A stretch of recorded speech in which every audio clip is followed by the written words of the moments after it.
Welcome to my podcast.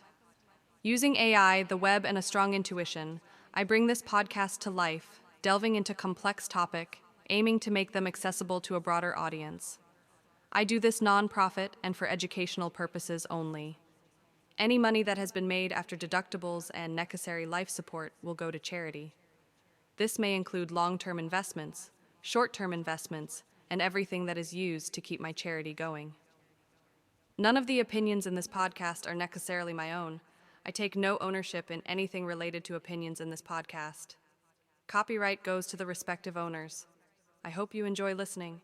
Okay, let's unpack this.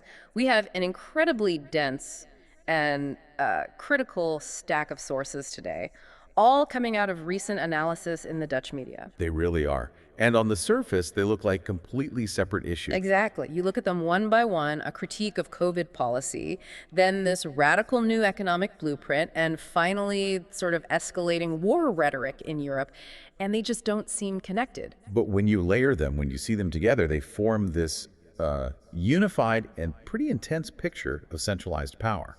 And that's really the core mission of this deep dive, isn't it? To see how those layers connect. It is, because the individual failures, the system failing a patient or failing a small business or putting you, the citizen, on the hook for billions, they all point back to the same mechanism. So we're really examining how these large political, medical, and military complexes influence policy. Yes, and how that influence often just overrides scientific integrity or basic economics, and in some cases even international law. And the sources use this one central concept to unify it all, a term borrowed from, of all places, the criminal underworld, omerta. The mafia's code of silence. It's a powerful analogy. So how does it apply here? What does it mean in this context? Well, it describes this systemic coercion, this suppression of dissent. It's not just, polite disagreement being ignored. It's more active than that. It's very active. It's punishment. It's silencing. It's excluding anyone, a scientist, a doctor, a politician, who questions the dominant narrative, especially if that narrative is profitable or strategically convenient. So we need to explore what happens when that kind of system-wide pressure replaces open democratic debate. And crucially, how that pressure ultimately funnels immense risk and immense cost directly onto you. Let's jump right in then with probably the most visceral example of this systemic sickness, the handling of the COVID pandemic. And specifically, the institutional refusal to even consider cheap, effective alternative treatments. This first story is, frankly, just shocking. It seems like it should have been an open and shut case. It really should have. We begin with the case of a bypass cure, specifically lidocaine. Lidocaine? I have to say, reading this, the most shocking part is how common this is. This is the anesthetic your dentist uses, right? Okay, the very same. Used in minor procedures every single day. And several professors had identified it as a potential and effective early treatment for COVID-19. And the source material gives a very specific case study, a patient named Ruud Kornstra. Right, and he wasn't just mildly ill. He was a high-risk patient, severely ill, and his doctors were basically preparing him for immediate admission to the hospital. Which meant probable ventilation. Exactly. And at that stage of the pandemic, that carried a really grim prognosis. But instead, under the guidance of these professors, he took lidocaine as an early treatment. And the result was, well, it was stunning, not slow improvement. Not at all. The source says he recovered fully within 3 days. He completely avoided the hospital. By all accounts, it was a life saved by a common, inexpensive, and readily available drug. The evidence was right there. It was compelling enough that Kornstra, who recognized the urgency, pushed to get this information directly to the top, to the highest political office. He managed to secure a meeting with Prime Minister Rutte right in the middle of the crisis. And this is where the story turns from a potential medical miracle into just political absurdity. So what was Rutte's reaction? He's presented with a cheap, immediate potential solution to the biggest national health emergency in a century? According to the sources, he was notably distracted. He started talking about the energy transition plan. The energy transition. Yes, as if that was the more pressing priority. Their reported paraphrase was basically, I have other things, do you have anything against corona? The irony is just breathtaking. The leader of a nation gripped by fear is too focused on long-term infrastructure to prioritize a potential immediate cure. He did eventually organize a follow-up. He brought in his top civil servants, the directors general, and the professors presented their scientific case. But then what happened? Nothing. The momentum just evaporated. The proposal went silent. It was shelved. And if that wasn't damning enough, there's a twist, isn't there? One that ties this whole failure directly to the financial complex. There is. Years later, this very same compound is now being marketed for long COVID treatment. But not as the cheap drug it was. Oh no. Kunstra noted that during the crisis, the raw material could have been supplied for about 20 euros per bottle. Now it's being sold for 50 euros per injection ampule. Let's just underline that. The system ignored a 20 euro potential lifesaver when the crisis was at its peak, only to embrace it years later once the price could be raised exponentially. It's a perfect example of an incentive structure that prioritizes high margins over rapid, low-cost public health. And this brings us right to the source's central critique of leadership, this deliberate failure of scientific inquiry. Because the whole agenda seems to have been guided by external forces. Well, the critique is powerful. A strong leader, if they were genuinely focused on public health, would have immediately commissioned a trial, right? Immediately. A simple, rapid trial. We're not talking about some decade-long phase 3 study. Just something quick. A 3-week targeted trial to confirm or deny if this safe existing drug worked. And the failure to do that simple thing suggests the agenda was already set. It suggests the focus was already fixed on waiting for a vaccine, which they seem surprisingly certain would arrive by April 2022. Which is a good question. Why so certain about a complex technological solution, but so dismissive of a simple existing pharmaceutical one? It shows the entire political and scientific machine was locked onto one single trajectory, and it was ignoring everything else, no matter how promising the data was. And we should remind you, the listener, lidocaine wasn't the only casualty of this strategy, was it? Not by a long shot. The sources mention other marginalized treatments like ivermectin and vitamin D3. Things that were widely available had growing data from other countries. But anyone in the Dutch system who pushed for them was immediately sidelined or just dismissed as anti-science. The system was only open to solutions that fit a very specific high-profit, high-control model. And this institutional blindness, this is where the medical-industrial complex and this idea of Omera really come into play. The term medical-industrial complex, it's not a conspiracy theory. It's just a functional description of this massive interlocking network. So you have political layers, powerful lobbyists, big pharma, and the research institutions all connected. Exactly. And the source argues its purpose is often less about finding the quickest, cheapest cure, and more about maintaining the profitability and the power of its most important components. The term omerta is so strong, though. Mafia code of silence. Do the sources provide specific details to justify using a term that extreme? They absolutely do. And the mechanism was the punitive action taken against doctors. So physicians who dared to prescribe off-label treatments, even safe established drugs, They faced disciplinary action and cripplingly high fines. The number cited is up to 50,000 euros. 50,000. That's not a slap on the wrist. That is career-ending. It's professional and financial destruction, and it's designed to ensure compliance. So a doctor is then forced to choose between their Hippocratic oath and a 50,000 euro fine. The patient's immediate health needs become secondary. They become secondary to the system's narrative. The doctor is coerced into self-preservation. That's the definition of a sick system. And this wasn't just limited to treatments. The sources say it extended to the basic science of the virus itself. Right, specifically how it was transmitted. So let's talk about the failure of air transmission science.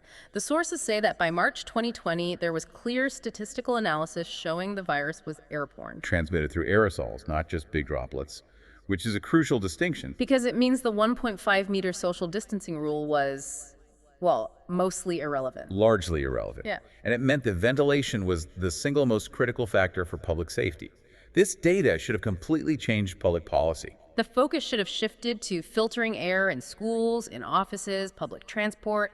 And the critic who presented this analysis even got to Prime Minister Rudd, who reportedly found it interesting. He then connected them with the RVM, the Public Health Authority. And what did the RVM say?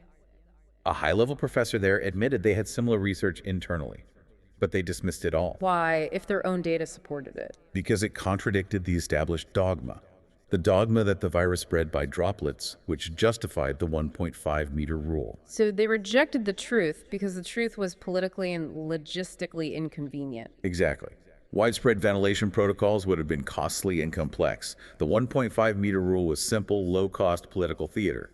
It's a textbook case of scientific omerta. In all of this, the rejection of cures, the dismissal of science. It was all held together by a political strategy of what the sources call manipulation through fear. This is where the political class showed some really acute pattern recognition. They realized that when you make a population anxious, that population aligns itself with you. Fear is a powerful unifier. When people are terrified, they stop asking critical questions. They stop demanding data, and they start actively seeking direction from authority. And this gave leaders the perfect cover to push agendas that would have been impossible in calmer times. And the media played a big role here. A huge role. Journalists, instead of being critical investigators, became what the sources call watchdogs of science. They just relayed official announcements instead of interrogating them. This fear created an intense environment of groupthink. The sources show that people weren't just accepting measures, they were actively demanding heavier measures, stricter lockdowns. Right. The reaction was often, why didn't you do this sooner? Not, is this scientifically sound?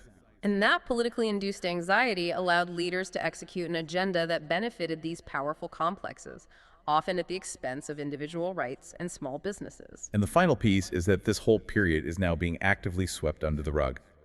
The move to avoid a large-scale inquiry is part of the ongoing omerta. They don't want a public accounting. Because exposing the financial and political mechanisms would shatter the legitimacy of the whole establishment. Exactly. And that unwillingness to look back is the final seal on the code of silence. Which leads us directly to our next topic, because we see the exact same centralization and top-down control being applied to the entire Dutch economic future. So if that level of coercion was happening in a health crisis, you have to ask, is that same power at play when they're drawing up national economic blueprints? And that brings us to the Peter Wenning report, a new radical blueprint for Dutch industrial policy, which the sources suggest is basically a plan written by and for the global elite. So Peter Wenning, for our listeners, we need to provide some context here. This is the former CEO of ASML. Right, the Netherlands' crown jewel of high tech. The report itself is massive, comprehensive, drawing comparisons to the crucial 1981 Wagner report. It's an unprecedented document. But the circumstances around its release immediately raise some serious red flags about the democratic process. This is where it gets truly bizarre. The sources point to a system leak. Key political parties, the CDA, D66, and BVD, had already agreed to follow the report's economic sections before it was even publicly released. So it wasn't the start of a public debate. Not at all. It was the ratification of a top-down agenda. And unlike the 1981 report, which had broad consultation, this is purely a CEO report. It was driven by large business interests, specifically VNO-NCW, the major Dutch employers' federation. That link is crucial. It confirms the blueprint is inherently biased toward maximizing the interests of major corporations. So let's look at what this CEO-driven plan actually demands. It starts with a very aggressive commitment to absolute growth. Yeah, it aims for 1.5% annual growth. And this is a direct confrontation with a lot of modern policy thinking that's focused on sustainability or even degrowth. The justification in the report is that this absolute expansion is necessary to sustain the welfare state. And that comes with a massive price tag. An estimated 165 billion euros in investment by 2035. And where that money goes reveals the alignment. The focus is on AI, resilience, and crucially, security and defense. So the report explicitly fuses the NATO rearmament agenda into the National Industrial Plan. It's military-industrial policy. And what's fascinating is the ideological shift the sources identify. The plan adopts what they call socialist characteristics, moving the government towards a market mastery model. Okay, let's pause on that. Market mastery. What does that mean in practice? It means the state is no longer just a referee. It's actively picking winners. It's intervening with subsidies, directing specific industries. It becomes the master conductor. Prioritizing specific large corporations deemed essential for that 1.5% growth goal. While often overlooking the backbone of the economy, the small and medium enterprises, it's a huge, centralized power shift towards state-directed capitalism, controlled by the elites who wrote the plan. This guaranteed growth comes with some deeply controversial trade-offs. And that's the critical point. The section on labor rights reads like a wish list from the big business lobby. So we're talking about making it easier to dismiss employees, restructuring fixed contracts. Exactly. Critics in the source material see it as a direct attack on worker stability, all to serve the interests of large companies. We also see a really stark contrast in environmental regulation, especially around the nitrogen crisis. The report suggests stricter nitrogen rules should apply mainly to farmers. It's essentially a planned exit plan for Dutch agriculture. So sacrifice the agricultural sector to save the industrial one. That's the trade-off. Industry faces far less scrutiny than farmers, despite being major polluters. And finally, there's the continued legitimization of what the sources call expat love. This is a real flashpoint for a lot of people in the Netherlands. The report keeps pushing for tax breaks and special treatment for international workers. And this is driven by companies like ASML who argue they need the best global talent. But the sources critique them for lacking a societal antenna, a concern for the broader national consequences. The argument is this constant preference for expats neglects domestic talent development. Right. Why keep importing and subsidizing talent when the real problem is why Dutch students aren't choosing technical studies in the first place? Exactly. The government is already spending 60 billion euros a year on education. It's not a money problem, it's a strategy problem. The sources say the money is going into less relevant studies instead of building up the vocational schools you actually need. It's a preference for a quick fix over deep structural investment. And that leads to the strategic vision. The report wants strategic autonomy, but it has one big roadblock. Energy costs. Waning says energy in the Netherlands is just too expensive for industry to compete globally, so the report demands immediate price cuts for them. And here's where it hits the average citizen again. If the government guarantees price cuts for big industry, who pays for it? The taxpayer. The cost burden is socialized. It's the same pattern we keep seeing. Risk is distributed among the many while profit is concentrated among the few. So the Waning report is a perfect illustration. It bypasses consensus, prioritizes a small group of corporations, transfers costs to the citizen, and locks the economy into a military agenda. It confirms that this omerta mechanism, this refusal to debate alternatives, isn't just for medical policy. It's fundamentally driving the long-term economic strategy of the state. And this leads us right into the highest stakes arena, where that industrial complex meets the military complex, European geopolitics and finance. And the decisions being made here carry, well, existential risk, and the rhetoric is escalating dangerously. We have to start with Mark Rutte's recent statements on war. Yeah, the sources express really serious concern about his talk of preparing for a war with Russia by 2030. They call it insane and irresponsible. Especially given his background in history, you'd expect more caution about using such explosive, fear-based language. And this leads the analysis to a critical connection. He's accused of using the corona trick again. It's pure pattern recognition. The massive financial agenda for NATO rearmament, you need to grow the defense budget from 19 billion to 32 billion euros. And in a calm political climate, that would require politically impossible cuts to things like healthcare or education. But if you create the threat of an imminent war, you manufacture the consensus you need to push that spending through without resistance.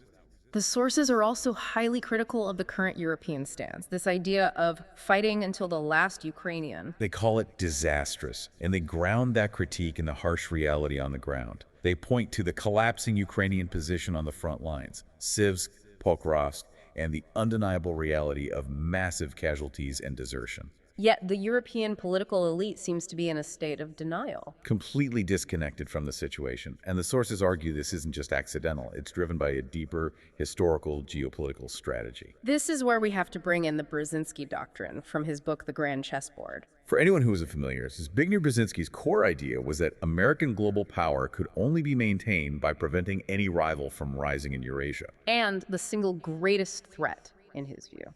A genuine union between Europe, specifically Germany and France and Russia. That would create a powerful counterblock to the US. So if you look at the current conflict through that lens, Ukraine becomes the critical battlefield. The goal isn't just about Ukraine's sovereignty. It's about keeping Russia and Europe permanently separated, no matter the cost. And this explains the critique that the West failed to take Russia's security needs seriously, going all the way back to Putin's 2007 Munich speech. Exactly.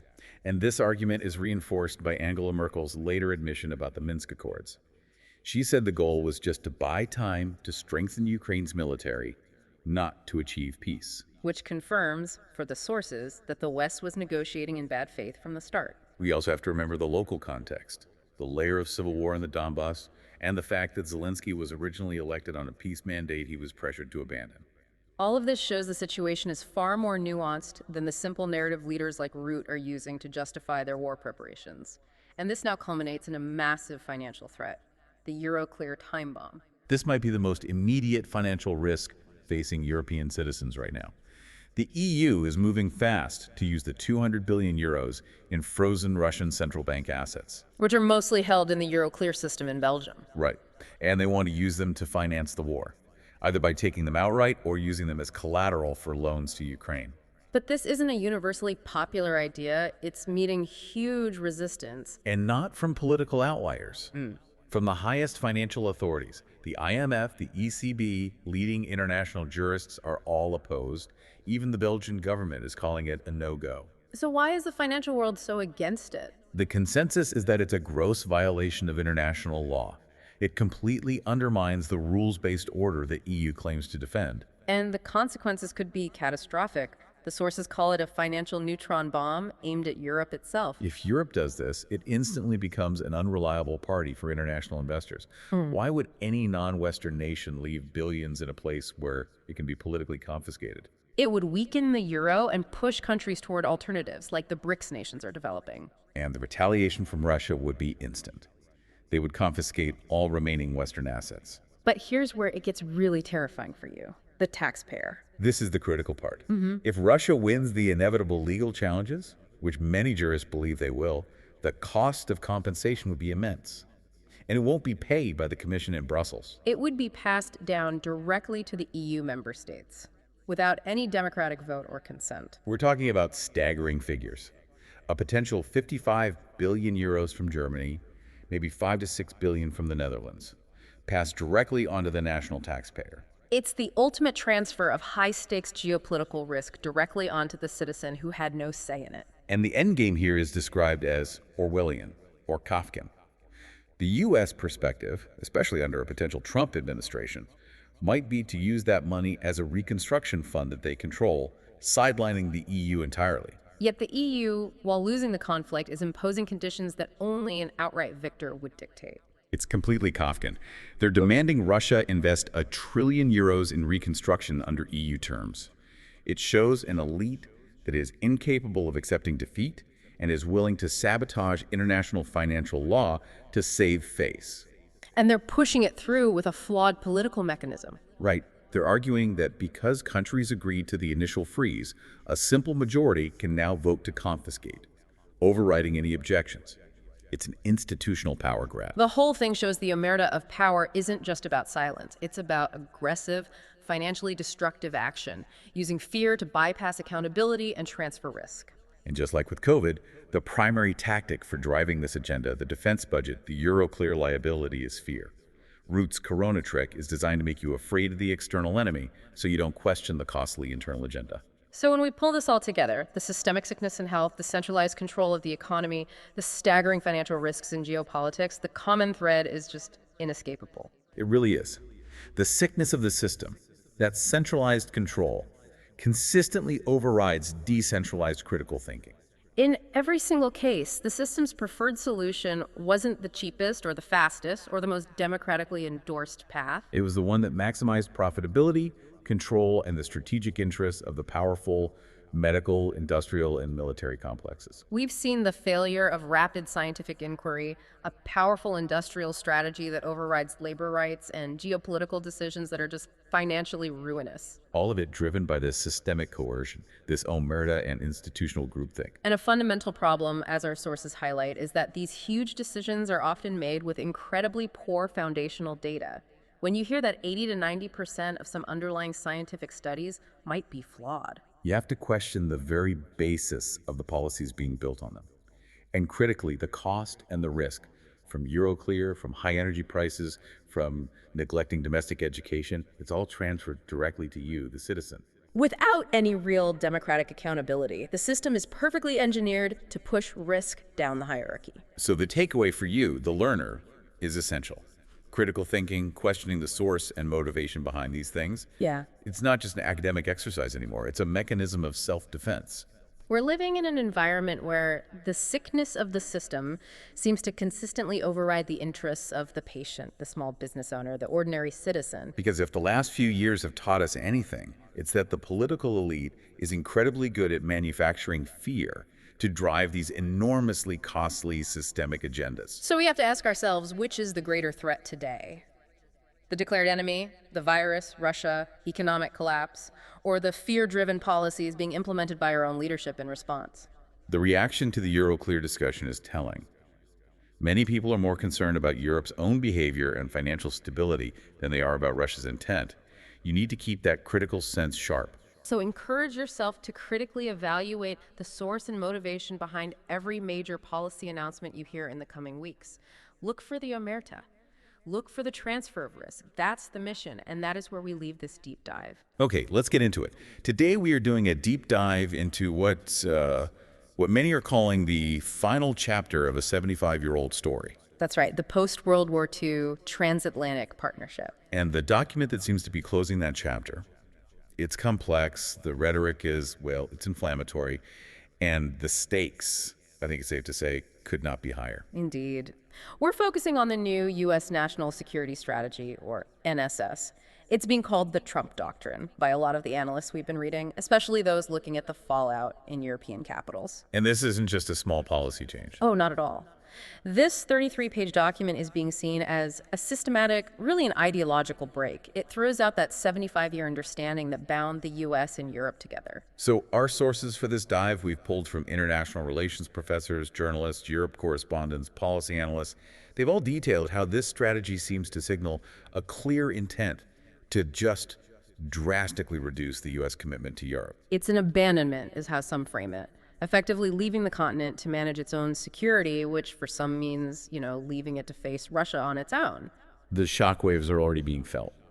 So our mission today is to really pull out the core arguments of this NSS. We want to get past the political noise and understand the foundational shift here. And then we have to look at the consequences, the ripple effects. What does this mean for the war in Ukraine? How can Europe even begin to think about defense autonomy on this timeline? And we also need to map out the economic leverage points, what our sources are calling the chantage points, the vulnerabilities the U.S. still holds over its former allies. We're going to give you a clear, impartial look at this. This isn't just a policy document. It's a blueprint for a new global order, and you need to understand the details. Right. So let's start with the core ideology, the divorce papers, as they're being called. The best place to start is just how completely it rejects the past. The central idea of this new NSS is America first, but it's redefined. It's not just about protectionism anymore. It's bigger than that. It's a complete ideological rejection of global responsibility. Okay, so when you say rejection of global responsibility, what does that actually mean in strategic terms? What does it look like on the ground? It means the U.S. is explicitly saying it's no longer interested in being the, quote, hegemonic power or the policeman of the world. A role it's had since 1945. Consistently. The sources are really clear on this. The U.S. is pivoting entirely to its own narrow national interests. This document signals the end of burden sharing, the end of acting as a security guarantor based on some kind of shared democratic values. So all alliances are now just transactional. Purely transactional. If it doesn't provide an immediate, tangible net benefit to the U.S., it's considered obsolete. Now, you mentioned the document itself. Analysts have used some pretty harsh language to describe it. I've seen fragmentary, ideological, even written in childish language. It has. So if the drafting is that flawed, why should Europe or anyone treat this as a real strategic break? Why not just see it as political posturing? That's a critical question. And it gets to the heart of the analysis. While the tone, it might lack that polished diplomatic language of past administrations, the strategy itself tells a consistent story. The ideology behind it, the philosophy of the break, is crystal clear. So the message is consistent, even if the language isn't. Exactly.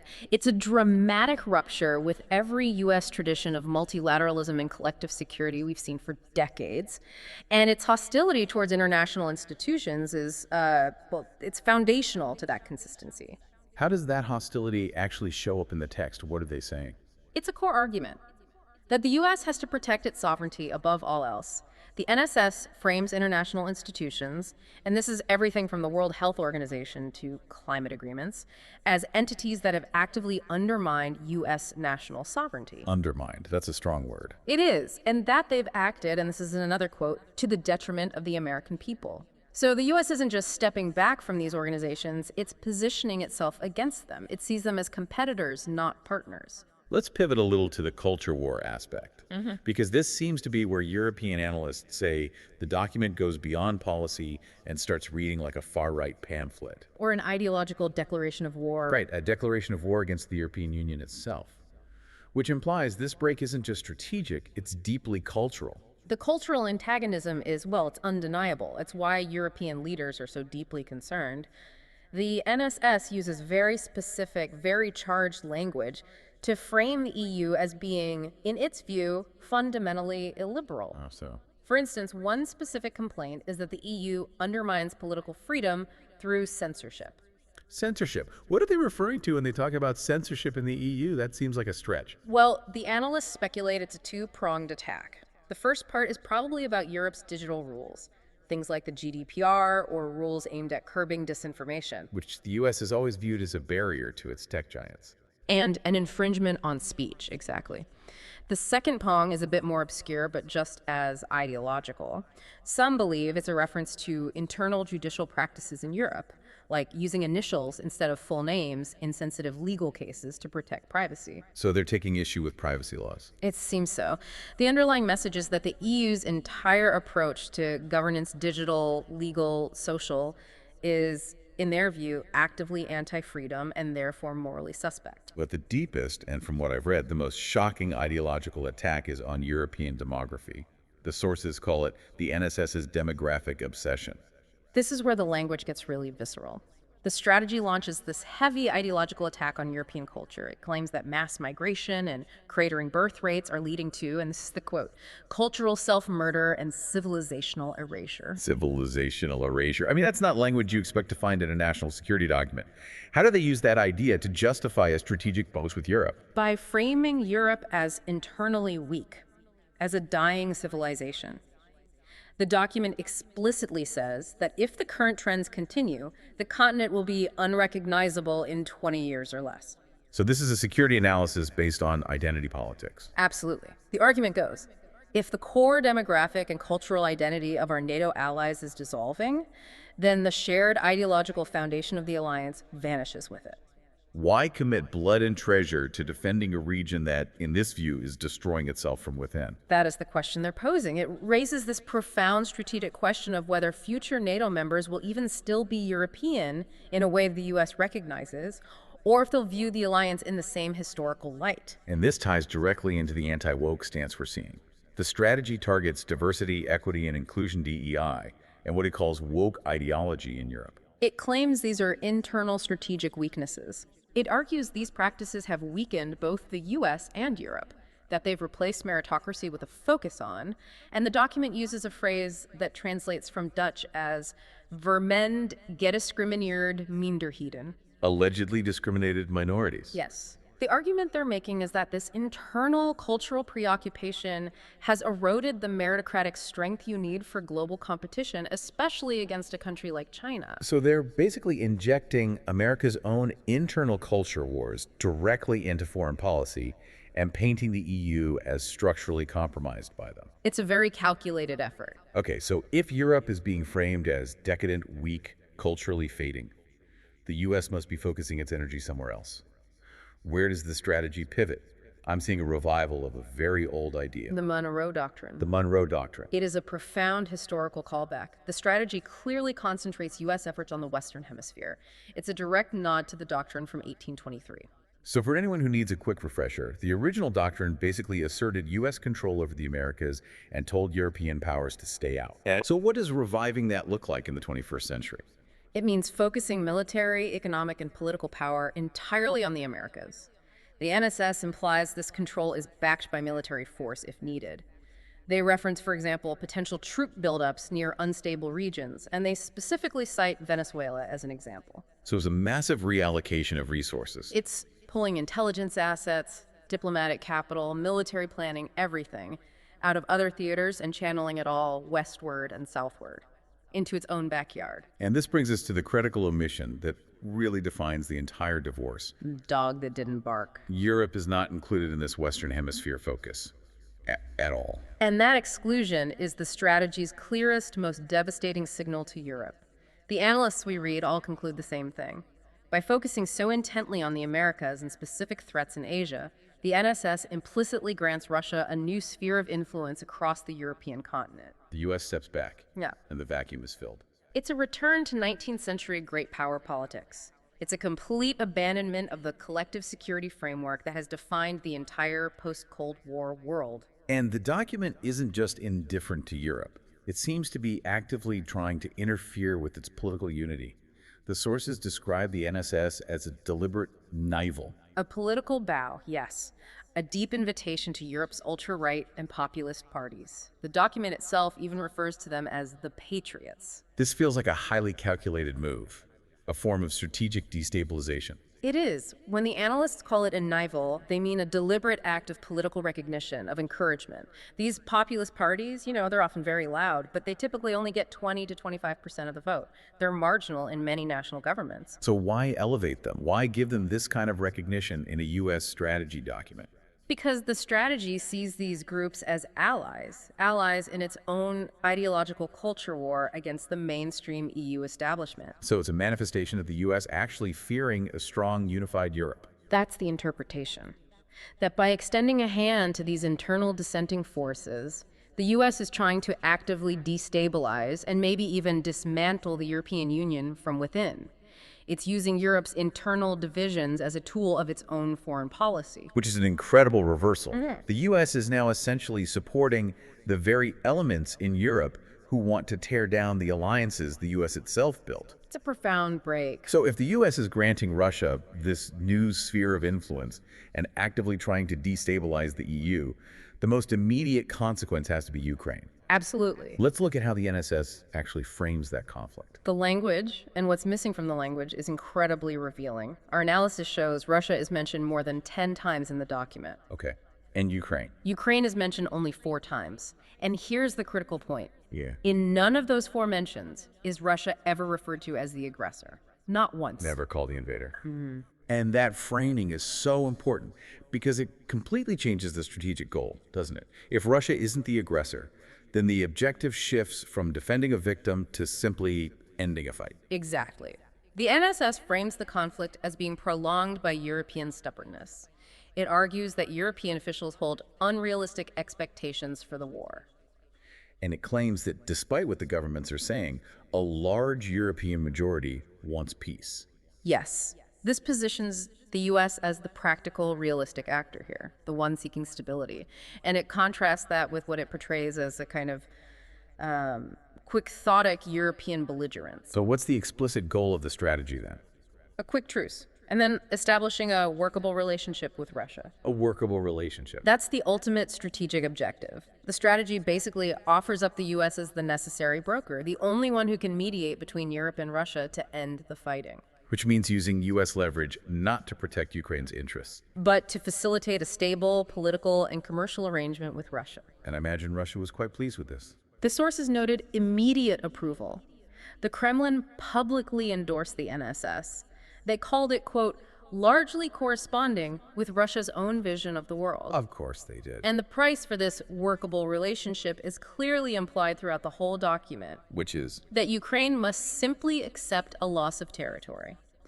Expert analysis concludes this specifically means handing over the Donbass region. So this is the clearest sign that the U.S. is ready to, as the saying goes, throw Ukraine under the bus. And with it, the entire existing framework of European security, all to achieve this transactional goal of stability with Russia. This strategic shift is obviously accelerating the push for negotiations. This is the whole Trump peace plan we've been hearing about. And he's pushing it hard. Publicly. The push is intensely real, and the diplomatic machinery is moving very quickly. He publicly said he was disappointed that President Zelensky hadn't read his proposal yet. Yes, while at the same time claiming that, quote, his people love it, and most importantly, that Russia is fine with it, which signals to everyone that the terms on the table already meet Moscow's expectations. And we know there have been high-level talks involving people like Jared Kushner and Steve Witkoff. Those diplomatic efforts are very substantial. There was a 5-hour meeting with Putin's advisors in Russia before they even moved to direct talks with Ukrainian officials in Florida. So Europe sees this coming. Europe is acutely aware of the trajectory. The sources say European leaders are now negotiating on Ukraine's behalf, essentially trying to minimize the inevitable territorial losses. which shows you that they know the U.S. is driving this and that the end game is capitulation. But for Zelensky, signing a deal that gives up territory creates a massive, maybe even an existential political threat at home. A peace deal with Russia could very well ignite a civil war inside Ukraine. And that's because of the ultranationalist militias. This is the huge internal vulnerability that complicates everything.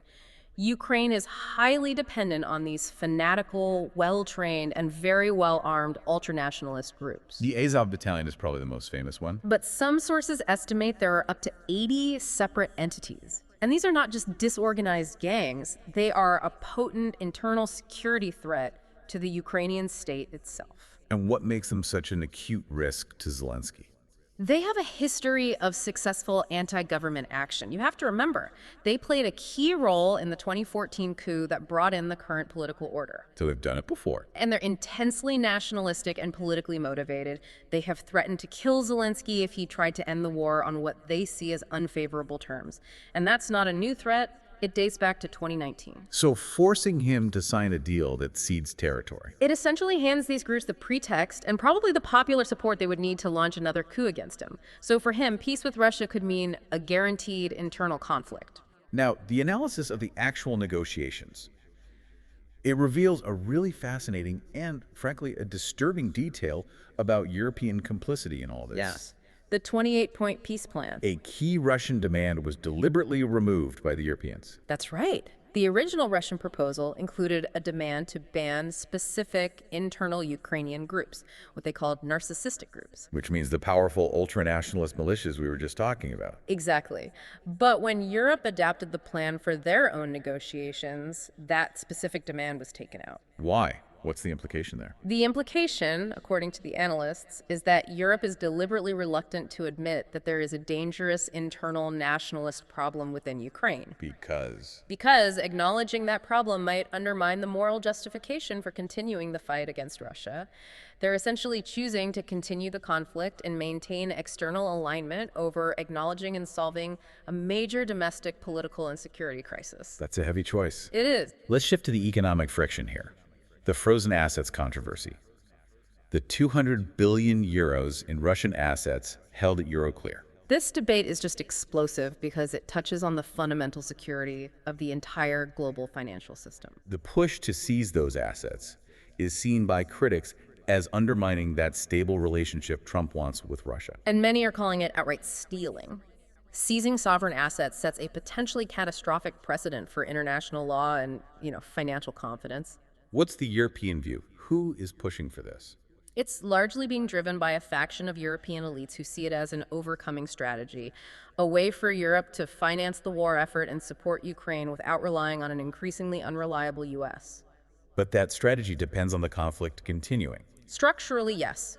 You need the war to justify seizing the assets. The European Central Bank, the ECB, has been vocally opposed to this entire idea. They think it's incredibly unwise. And their fear is? Their fear is that if they seize Russian assets, other countries around the world, particularly in the developing world, will pull their reserves out of the Eurozone, out of Western banks. Because they'll fear their assets could be seized next for political reasons. And that would destabilize the euro's position as a global reserve currency. So this deep division just highlights Europe's internal struggle between geopolitical necessity and financial prudence. So all of this, the NSS ideology, the push for capitulation in Ukraine, the fight over frozen assets, it's all pushing Europe into what is being described as a truly existential crisis. It is. So this new U.S. strategy, it's not a request. Our sources are clear. It's an ultimatum. It's an ultimatum. It demands Europe become entirely self-sufficient in its defense, and it sets a hard deadline. 2027. 2027, which is what makes the demand strategically absurd for European military leaders. Right. It's just not possible. No. The consensus among military and industrial experts is that the rearmament needed, rebuilding the munition stockpiles, restructuring the entire defense industrial base. It just cannot be done in 3 years. It's replacing capabilities that were built up over 7 decades. Exactly. And the consequence for failure, as laid out in the NSS, is stark. The U.S. will pull the plug. Meaning reduce troops, cease support. And essentially be handing Europe over to Putin by making it clear the Article 5 guarantee is off the table. This desperate situation, according to some of the analysts, means Europe needs to collectively draft what they're calling an act of abandonment. It's a very dramatic, high-stakes historical analogy, but it really captures the gravity of the situation. It's a reference to the 1581 declaration, the Act of Abjuration. Where the provinces of the Netherlands formally abandoned Philip II of Spain, their king, because he had failed in his duty to protect them. So how does that analogy apply to the U.S. today? The argument is that since the U.S. is actively backing away from its fundamental protection duties under the NATO treaty, and is even actively destabilizing Europe politically, Europe must collectively declare its military and political independence. Which would mean a complete restructuring of NATO, or maybe forming an independent European defense pillar that doesn't rely on U.S. leadership. It's a call for sovereign self-determination, but one that's being forced on them by the actions of their primary protector. But while that's a dramatic idea, European leaders right now are caught in this dilemma of dependence. They're forced to, flatter and appease the U.S. administration just to buy time. They're strategically delaying the inevitable. They're trying to avoid immediate blackmail because of these critical dependencies, the chantage points we mentioned earlier that keep them tethered to the U.S. Okay, let's break those down because it really illustrates the scale of the challenge. Yeah. The first one is obvious: defense. Militarily, Europe simply lacks the capacity to honor the Article 5 mutual defense guarantee without the U.S., specifically in two areas. First is the high-end capabilities. Think air-to-air refueling, long-range spy planes, electronic warfare. And the second? The second is even more crucial. It's the entire command and control network, C4ISR, as it's called. Command, control, communications, computers, intelligence, surveillance, and reconnaissance. Right. The U.S. provides the central nervous system for all large-scale NATO operations. Without it, European forces would really struggle to coordinate autonomously. Then there's the economic reliance, Right. Energy specifically. Yes, Europe's reliance on U.S. LNG, liquefied natural gas, became acute after the Nord Stream pipelines were destroyed, and they shifted away from Russian gas. The U.S. became Europe's indispensable supplier. Which gives the U.S. tremendous leverage over Europe's energy costs and stability. Absolutely. Any disruption could cripple European industry and cause massive civil unrest. And the third dependency, which is maybe the scariest one in the digital age, is American tech services, the cloud. This is a huge, often overlooked vulnerability. European governments, businesses, critical infrastructure, they all rely heavily on American cloud providers. Amazon, Microsoft, Google. For data storage, computing, all of it. So if the U.S. were to act punitively, they could, as one source put it, potentially flick us out. Just turn it off. And that could lead to a massive loss of critical data, economic paralysis, the collapse of essential government services.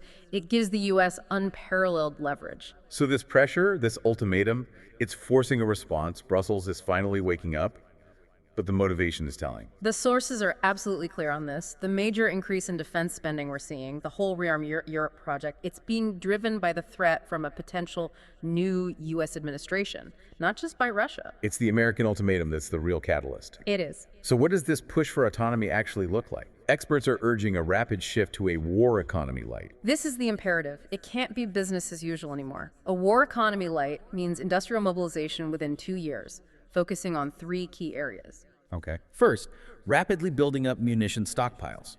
Shell production has to increase exponentially. Second, establishing sufficient air defenses across the entire continent. And third, preparing for independent military operations. Meaning, Europe has to develop its own logistics and command structures to project power without any U.S. help. It means a rapid state-sponsored shift of national industrial capacity. And beyond the military side, Europe needs economic countermeasures to fend off what the sources called the national security strategy of profit. That's the other half of the equation, economic independence. The NSS isn't just about security, it's about commercial exploitation. Europe has to break its reliance on U.S. LNG and the American cloud. Which means playing some high-stakes geopolitics. And being willing to intentionally reduce U.S. profits in Europe to protect European sovereignty. This sounds incredibly difficult and costly. Are there any concrete steps being taken yet? Yes, and this is the one silver lining in all of this. The external crisis has accelerated the implementation of major economic restructuring reports that had been sitting on shelves for years. The ones by Mario Draghi and Enrico Letta. Exactly. Reports focused on improving European competitiveness and strengthening the internal market. The U.S. threat is finally forcing Europe to tackle its own internal weaknesses, especially in digital and industrial sovereignty. The crisis is making long-delayed reforms a strategic priority. So this push for European unity is necessary, but it stands in stark contrast to the reality in many European capitals, which is political fragmentation, Yeah. dysfunction. Yes. Let's use the Netherlands as a case study because it's a perfect example of how domestic political failure makes it almost impossible to respond to these huge external crises. The Dutch political system is described as being structurally stuck. It's dominated by fragmentation. The largest party only holds 26 seats, which is a historical low. This instability leads to what analysts call a permanent campaign mode. And what does permanent campaign mode mean for making actual policy? It means politicians are always optimizing for the next election. They're not making the difficult long-term decisions that are needed, like the industrial restructuring for a war economy light. And the fragmentation is so bad that the country has spent more time under a caretaker government than an active one since 2021. Which means no major strategic decisions can be made. The government is perpetually temporary. And the system makes it worse by excluding large winning parties. Exactly. The systemic exclusion of a party like the PVV, which won 37 seats, means disenfranchising over 3 million voters. It's fundamentally undemocratic. And by doing that, the system prevents any stable majority from forming, which guarantees political paralysis right when you need a stable government most. Okay, let's look at a concrete example of this dysfunction. The sources give a detailed case study: the political assassination of the former agriculture minister, Femke Wiersma, over the nitrogen crisis. It's a devastating microcosm of the entire system's failure. So Wiersma, from the Farmer Citizen Movement, the BBB, was tasked with solving this hugely contentious nitrogen issue. And her failure just perfectly illustrates how the bureaucracy, rival politicians, and the media can conspire to undermine someone whose policies challenge the status quo. She walked into a ministry that was notoriously lacking in actual sector expertise among its top civil servants. And the resistance from that bureaucracy started on day one. It was fierce. Top civil servants, who were often ideologically aligned with the previous environmental policies, opposed her from the very beginning.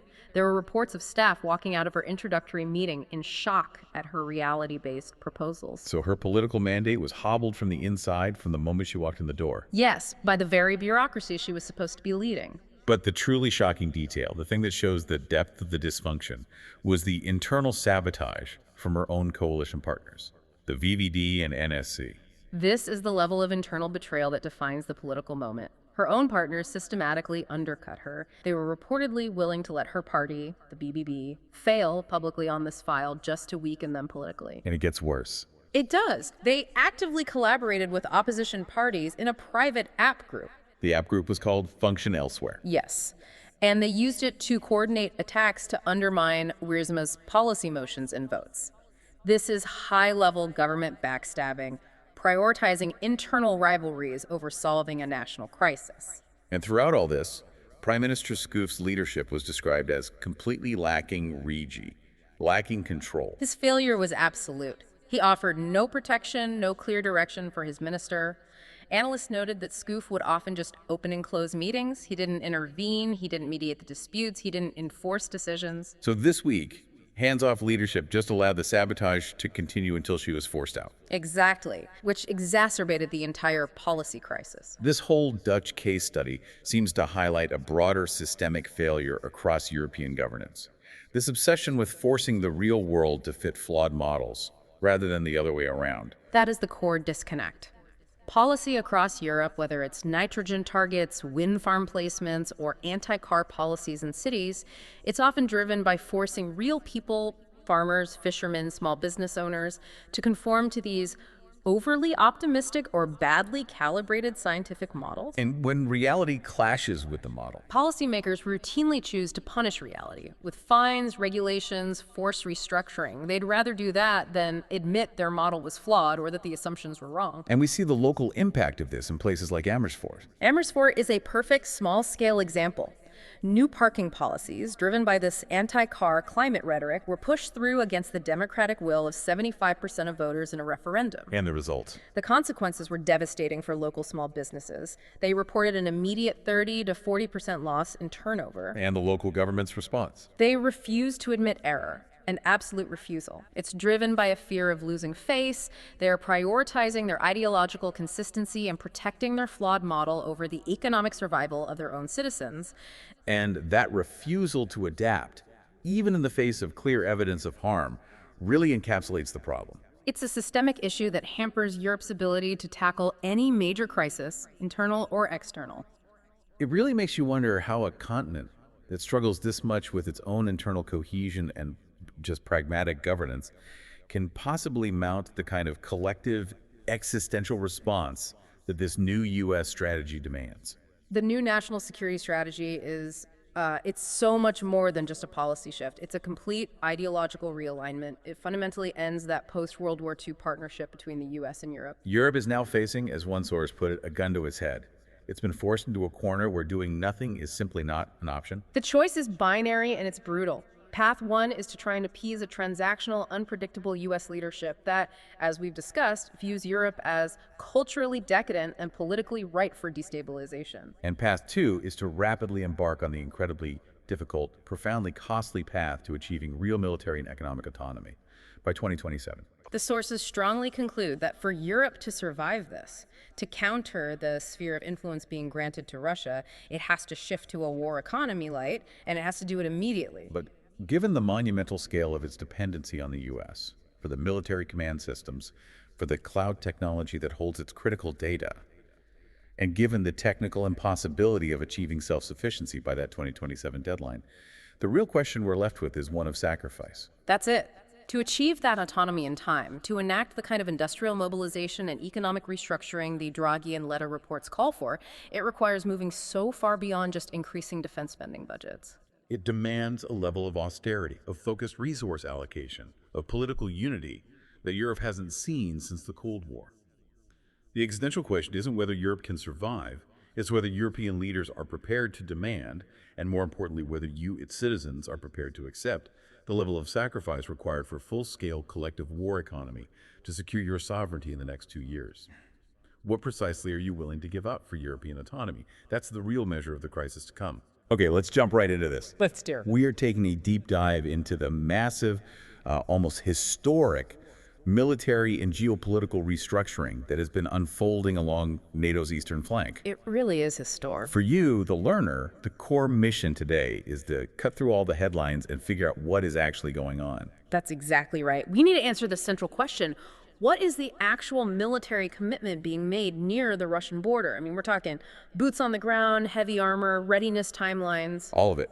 And in this staggering effort, is it enough to truly fulfill its mission of deterrence? That's the billion-dollar question. And we are not talking hypotheticals here. This is, without a doubt, the largest shift in European defense posture since the end of the Cold War. Our sources for this, they span the timeline from right after the 2022 invasion all the way through to the strategic and operational updates of, late 2025. So we've got a really clear picture. We do. And the documents confirm that what we're witnessing is a fundamental shift, a decisive return to what military planners call forward defense. So the alliance has moved beyond that old idea of a simple tripwire force. Way beyond it. We're going to unpack the details behind the headlines. Everything from the specific heavy equipment the UK has deployed just 90 miles from the frontier to the immense industrial and logistical challenges the alliance still faces if a conflict ever became protracted. Right. And our stack for this deep dive is pretty comprehensive. We're drawing on highly detailed UK Ministry of Defense press releases, training reports. Official NATO documents, too, the ones that outline the whole deterrence and defense of the Euro-Atlantic area concept. We've also got parliamentary briefings confirming force generation, equipment profiles, and some really sharp strategic analysis from think tanks like the Center for Strategic and International Studies, CSIS. And of course, media channels giving us that on-the-ground reality of hybrid conflict in 2025. This is, it's a crucial moment for understanding European security. Okay, let's unpack the front line then.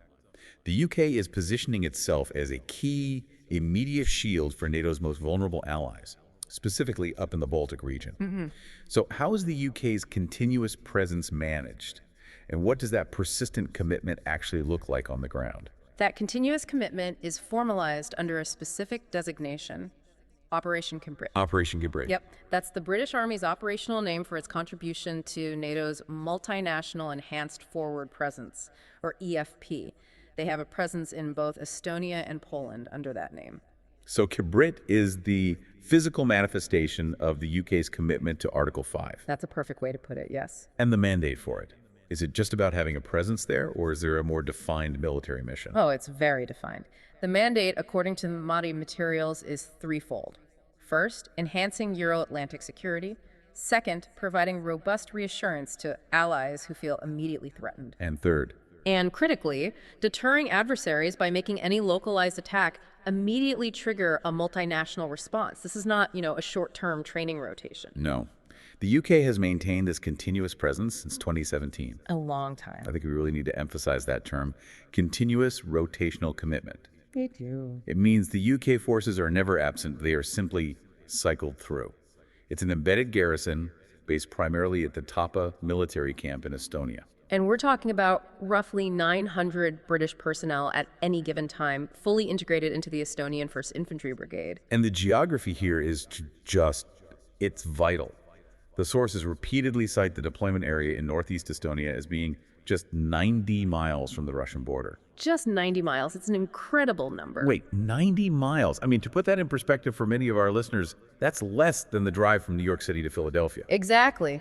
That fact alone just underscores the strategic immediacy of this deployment. These troops are truly sitting right on the frontier. And that proximity is precisely why the political messaging and the sheer physical composition of the force must be heavy, not light. The UK battle group is highly mechanized and designed explicitly for conventional high-intensity defense against a peer adversary. Okay, this is where we need to look at the hardware. This isn't just standard light infantry. They're bringing serious armor to the fight. What key pieces of equipment anchor this defense? The core of the UK battle group is its heavy armor component. This includes the deployment of Challenger 2 main battle tanks The big guns. and the Warrior infantry fighting vehicles. The sheer physical presence of a Challenger 2 MBT is, well, it's a political statement as much as it is a tactical advantage. These tanks are designed to absorb and dish out massive punishment. And they aren't alone, are they? A battle group needs to be self-sufficient. Absolutely not. A modern battle group is a combined arms force. So beyond the core heavy armor, they integrate significant capabilities. You've got self-propelled artillery units, crucial air defense assets like the Sky Saber system. Which is often deployed in Poland for wider coverage, right? That's right, for regional coverage. Then you add anti-tank systems like the Javelin and NLAW, the next generation light anti-tank weapon. Plus, you have sophisticated reconnaissance drones and engineering assets for rapid mobility and counter-mobility. So the inclusion of tanks and infantry fighting vehicles, it just confirms this is a conventional fighting force prepared for the worst-case scenario. It does. Let's pivot to the crucial doctrinal shift that this heavy armor signifies. Initially, after the EFP was established in 2014, the consensus was that these forces were a tripwire. A political tripwire. Right. They were small enough that they couldn't possibly hold the line on their own, but their presence guaranteed that if Russia attacked, NATO, and specifically the UK, Canada, Germany, would be immediately involved, triggering Article 5. That political guarantee was the initial goal, yes. But military strategists, particularly within the Baltic states, they quickly realized the flaw in that plan. Which what? Well, if the force was purely a tripwire, Russia might attempt a fait accompli, a lightning-fast armored push to seize territory, present the world with a new border. And then dare NATO to launch a costly, politically fraught invasion to reclaim sovereign territory. Precisely. Which would be a disaster. No nation wants to start a war by invading its own occupied ally. Of course not. So that operational threat, it forced the doctrine to shift radically. The sources all confirm the current strategy is moving from a political tripwire to a military mandate. Repel, don't expel. Wait, say that again? Repel, don't expel. Repel, don't expel. So those Challenger 2 tanks we just talked about, sitting 90 miles from the border, are essentially saying, don't even bother trying to take a slice of territory. Yeah. Because we have enough armor and firepower right here, right now, to stop you dead in your tracks. That's the crucial insight. They must be robust enough to hold ground immediately.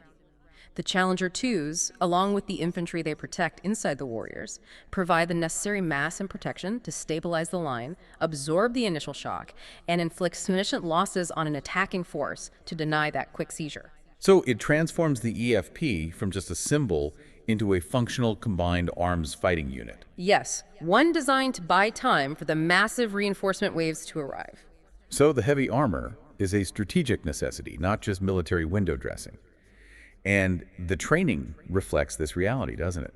The mod notes suggest extremely focused operations. The training is intense and very specific. British troops are fully integrated into that Estonian 1st Infantry Brigade, and they train constantly in peer-on-peer conflict scenarios. Meaning fighting an enemy with similar capabilities. Exactly. They are mastering the specific terrain, the flat, open, yet densely wooded forests of northeast Estonia, which is incredibly challenging for armored operations. The commanding officer of the Queen's Royal Hussars, in one briefing note, he highlighted the immense psychological and strategic gravitas that comes from training over the very ground they might one day need to defend. They're rehearsing defense planning at its most focused, ensuring they know the choke points, the lines of communication, The critical firing positions, everything. So the shield is heavy, it's permanent, and it's located right where it matters. Yeah. But what happens when that small standing force gets into trouble? That measure of true deterrence, as you mentioned, relies entirely on the ability to reinforce that shield rapidly. So how do they actually prove they can do that? Well, that's where the surge capacity comes in. The standing force is the frontline shield, designed to absorb that first blow. But the real measure of operational deterrence lies in that surge capacity. How fast and how decisively the Alliance can transition that forward battle group into a full-scale defensive force capable of sustained combat. And this raises the important question. What capability is held in reserve, and what is the publicly claimed timeline for its mobilization? That's the key. In the UK, they actually changed their mind on the optimal force posture after the 2022 invasion. They initially doubled their presence in Estonia, Right. but later settled on a different strategic structure. So what was the initial thinking? Initially, they surged personnel up to around 1,700, so essentially 2 battle groups on a bilateral basis to show immediate solidarity. However, the subsequent strategic review led to a different model announced in late 2022. Which was? Instead of the costly exercise of permanently basing a doubled force forward, the UK chose to hold the balance of a brigade at extremely high readiness in the UK. Okay, explain the military math of that balance of a brigade concept. It's a logistical trade-off. By keeping 1 battalion forward as the EFP and maintaining the rest of the brigade, we're talking potentially thousands of additional personnel. They're supporting armor, logistics, command staff back home. The UK reduces the permanent infrastructure and rotation costs in Estonia. But crucially, The moment a crisis is detected, that entire reserve force is ready to rapidly scale up the deployment from that standing 900-person battle group to a full brigade-sized defensive force. which is capable of defending a far wider sector of the frontier. A much, much wider sector. Okay, that sounds great on paper, but if the core force is in the UK, how do they prove to an adversary and to the Allies that they can actually cover the distance, move all that heavy equipment, and be combat ready in time to matter? That is precisely why the UK has prioritized these large-scale logistical validation exercises. To prove the logistical spine works under pressure, the core force assigned to reinforce Estonia is the British Army's 4th Light Brigade Combat Team, affectionately nicknamed the Black Rats. And the validation of their ability to move is the core purpose of Exercise Hedgehog. Exactly. Exercise Hedgehog, which concluded in May 2025, provided a definitive metric that has now become a public symbol of NATO readiness. Tell us about that less than 48 hours number. That sub-48-hour metric is crucial. The exercise saw thousands of troops and their accompanying equipment, which includes tanks, IFVs, support vehicles, ammunition moved from their bases in the UK all the way across Europe to the Tapa military camp in Estonia. And the key wasn't just speed, right? It was the complexity. It was the multi-domain logistics. They used strategic air transport for key personnel and sensitive gear, sea lift for the heavy armor to ports like Paldiski, and then road and rail movements across Poland and the Baltics. So is that 48-hour number credible, or is that primarily a political signal designed to impress? Well, it's both. Analysts have confirmed that achieving deployment in less than 48 hours requires perfect conditions, but the fact that they can do it, even in a simulated environment, is the deterrent signal. It tells the adversary that any attempt at a fait accompli has a clock ticking immediately. And that they will face a massive brigade-sized conventional response force fully engaged on the ground within 2 days. The commanding officer of the 1 LANCS battle group publicly framed the exercise not as a drill, but as a critical mission rehearsal, a test they had to pass to maintain credibility. So the forces can get there quickly. But reinforcement isn't just about speed of transit. It's about seamless integration once they arrive. And that requirement for integration is validated through exercises like Spring Swarm. Right, held in May 2023. It was a massive event that saw over 1,500 UK troops surge forward to bring the resident EFP battle group to its full brigade-sized strength. But they weren't operating alone. They were fully integrated alongside 14,000 personnel from 11 other NATO countries. That level of multinational training must be extremely complex. What does that integration actually prove? It proves that the UK forces understand and can immediately execute the Estonian National Defense Plan.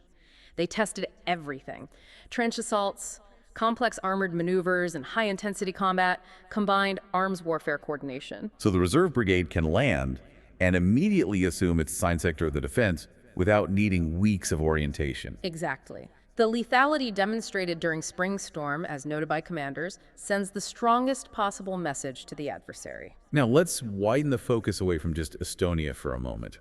The UK isn't just handling its own deployment, it's also leading NATO's highest readiness element for the entire alliance. That's the other major layer of UK commitment. On January 1st, 2024, the UK took the lead of NATO's Very High Readiness Joint Task Force, the VJTF. The VJTF, they call it the Spearhead Force, right? That's right. Can you simplify what its mission is compared to the EFP? Sure. If the EFP is the static shield in one place, the VJTF is the lightning bolt that can strike anywhere. I like that analogy. Yeah. It is the highest readiness element of NATO's response force, designed to be the very first force into a crisis area. Its core purpose is flexibility. It must be ready to deploy instantly. We're talking hours, not days, to any point on the eastern flank, from the high north all the way down to the Black Sea region. And what kind of firepower are we talking about within the UK-led VJTF? The core land component is the UK's 7th Light Mechanized Brigade Combat Team, famed historically as the Desert Rats. Historic unit. Very. This is a massive formation comprising approximately 6,000 troops under UK command for VJTF duty. They're highly mobile. It consists of a light cavalry regiment, 4 light mechanized infantry battalions, and all the necessary enablers: artillery, engineering, logistics, medical regiments. Everything they need to sustain a fight immediately upon arrival. Their mandate is to be ready to deploy at a moment's notice to defend any ally. It really underscores the UK's foundational and versatile role in NATO's collective defense architecture beyond just Estonia. So the narrative of the UK commitment is two-pronged. A heavy, persistent shield in Estonia designed to repel, backed by a high-readiness brigade and NATO's spearhead force designed to surge in under 48 hours to prevent disaster. That sums it up perfectly. That is a serious, credible military posture. But as you said, it's just one piece of a much larger transformation. It's a very large puzzle. And here's where it gets really, really interesting, because the UK deployments are only one powerful piece of a massive, systematic restructuring that NATO has undertaken. Indeed. This transformation, catalyzed by the 2022 Madrid summit, fundamentally redraws the map of collective defense across the entire continent. So the entire strategic context shifted with that 2022 strategic concept. It did. That document, the Alliance's guiding document, formally returned Russia to its status as the primary adversary. The core framework driving every decision we've discussed, from tanks and Tapa to the VJTF, is the deterrence and defense of the Euro-Atlantic area. They call it the DDA concept. So can you give us the quick translation for DDA? What does that new rulebook mean for the soldier on the ground? In short, the DDA means a return to large-scale forward defense. It shifted planning away from managing out-of-area crises like Afghanistan or Libya back to territorial defense against a peer threat. So it focuses on integrating forces and ensuring high readiness today. Exactly. It replaces those older post-Cold War assumptions that allowed the alliance to rely on slow mobilization. And the most visible outcome of the DDA concept is the physical expansion and professionalization of those enhanced forward presence missions. Absolutely massive expansion. The original 4 battle groups established in 2016 were located in the frontline states: Estonia, Latvia, Lithuania, and Poland. Right. Following the 2022 Madrid summit, NATO agreed to deploy an additional 4, creating a robust, continuous chain of 8 battle groups stretching from the Baltic Sea down to the Black Sea. And who are the new members of that frontline presence? Where are the new battle groups? New presences were established in Bulgaria, Hungary, Romania, and Slovakia. So this expansion is crucial because it addresses the southern portion of the flank, ensuring deterrence isn't geographically limited to just the Baltics. Precisely. This means NATO's defensive line is now truly continental in scope. And just listing the numbers of battle groups doesn't tell the full story. We talked about that shift from tripwire to repel in Estonia. That philosophical commitment meant all 8 of these battle groups had to scale up dramatically. That's the clear trend. Scaling these forward presence units up from battalion-sized battle groups, which is around 1,000 personnel, The full brigade-sized formations. which can be up to 5,000 personnel. It's a massive qualitative increase in combat power. Are we seeing this conversion happen in real time? We are. Latvia became the first, scaling up its NATO forward presence to a brigade in July 2024, led by Canada. Okay. And even more significant is the German commitment. Germany formalized the decision to permanently station the 45th Panzer Brigade in Lithuania. This commitment, expected to reach 5,000 troops by 2027, is a monumental shift. How so? Because it moves from rotational deterrence to an embedded, nationally commanded permanent forward garrison. This shows true long-term commitment. Now let's look at the new geographical reality. When you look at the new map of deterrence, you cannot possibly ignore the accession of Finland and Sweden. You can't. Strategic analysis suggests this wasn't just a political victory, was it? Not at all. It is described in the CSIS analysis as arguably the most notable NATO achievement since the Madrid strategic concept. Their accession dramatically enhances the alliance's overall deterrent power, but specifically, it severely constrains Russia's freedom of maneuver in the entire Baltic Sea region. Essentially, they turned the Baltic Sea, which used to be a point of Russian leverage, into what many analysts now call a NATO lake. Precisely. Both nations bring formidable, high-end air, naval, and land combat power, and critically, they were already deeply interoperable with NATO standards. And Finland's long shared border with Russia brings those frontline capabilities right into the high north. It does. And what that accession means in practical deployment terms on the ground today is still unfolding. Integration is ongoing and affects everything from intelligence sharing to logistics. So, for instance, Sweden has announced its intention to become a framework nation itself, leading a new EFP presence in Rovaniemi, Finland. More broadly, the geographical shift requires completely new command and control, or C2, arrangements. NATO's newest strategic command, Joint Force Command Norfolk, is being upscaled by 2025 specifically to oversee the entire Northwest Europe regional plan, fully integrating the Nordics. this massive physical and geographical restructuring required a parallel overhaul of how NATO manages its high readiness reserves. This led to the demise of the old NATO Response Force, or NRF. Yes, the NRF was officially replaced by the new NATO Force Model, NFM. And the difference is the scale of ambition. It's a huge difference. The NRF was constrained to around 40,000 troops available at various readiness levels, maybe 15 to 30 days.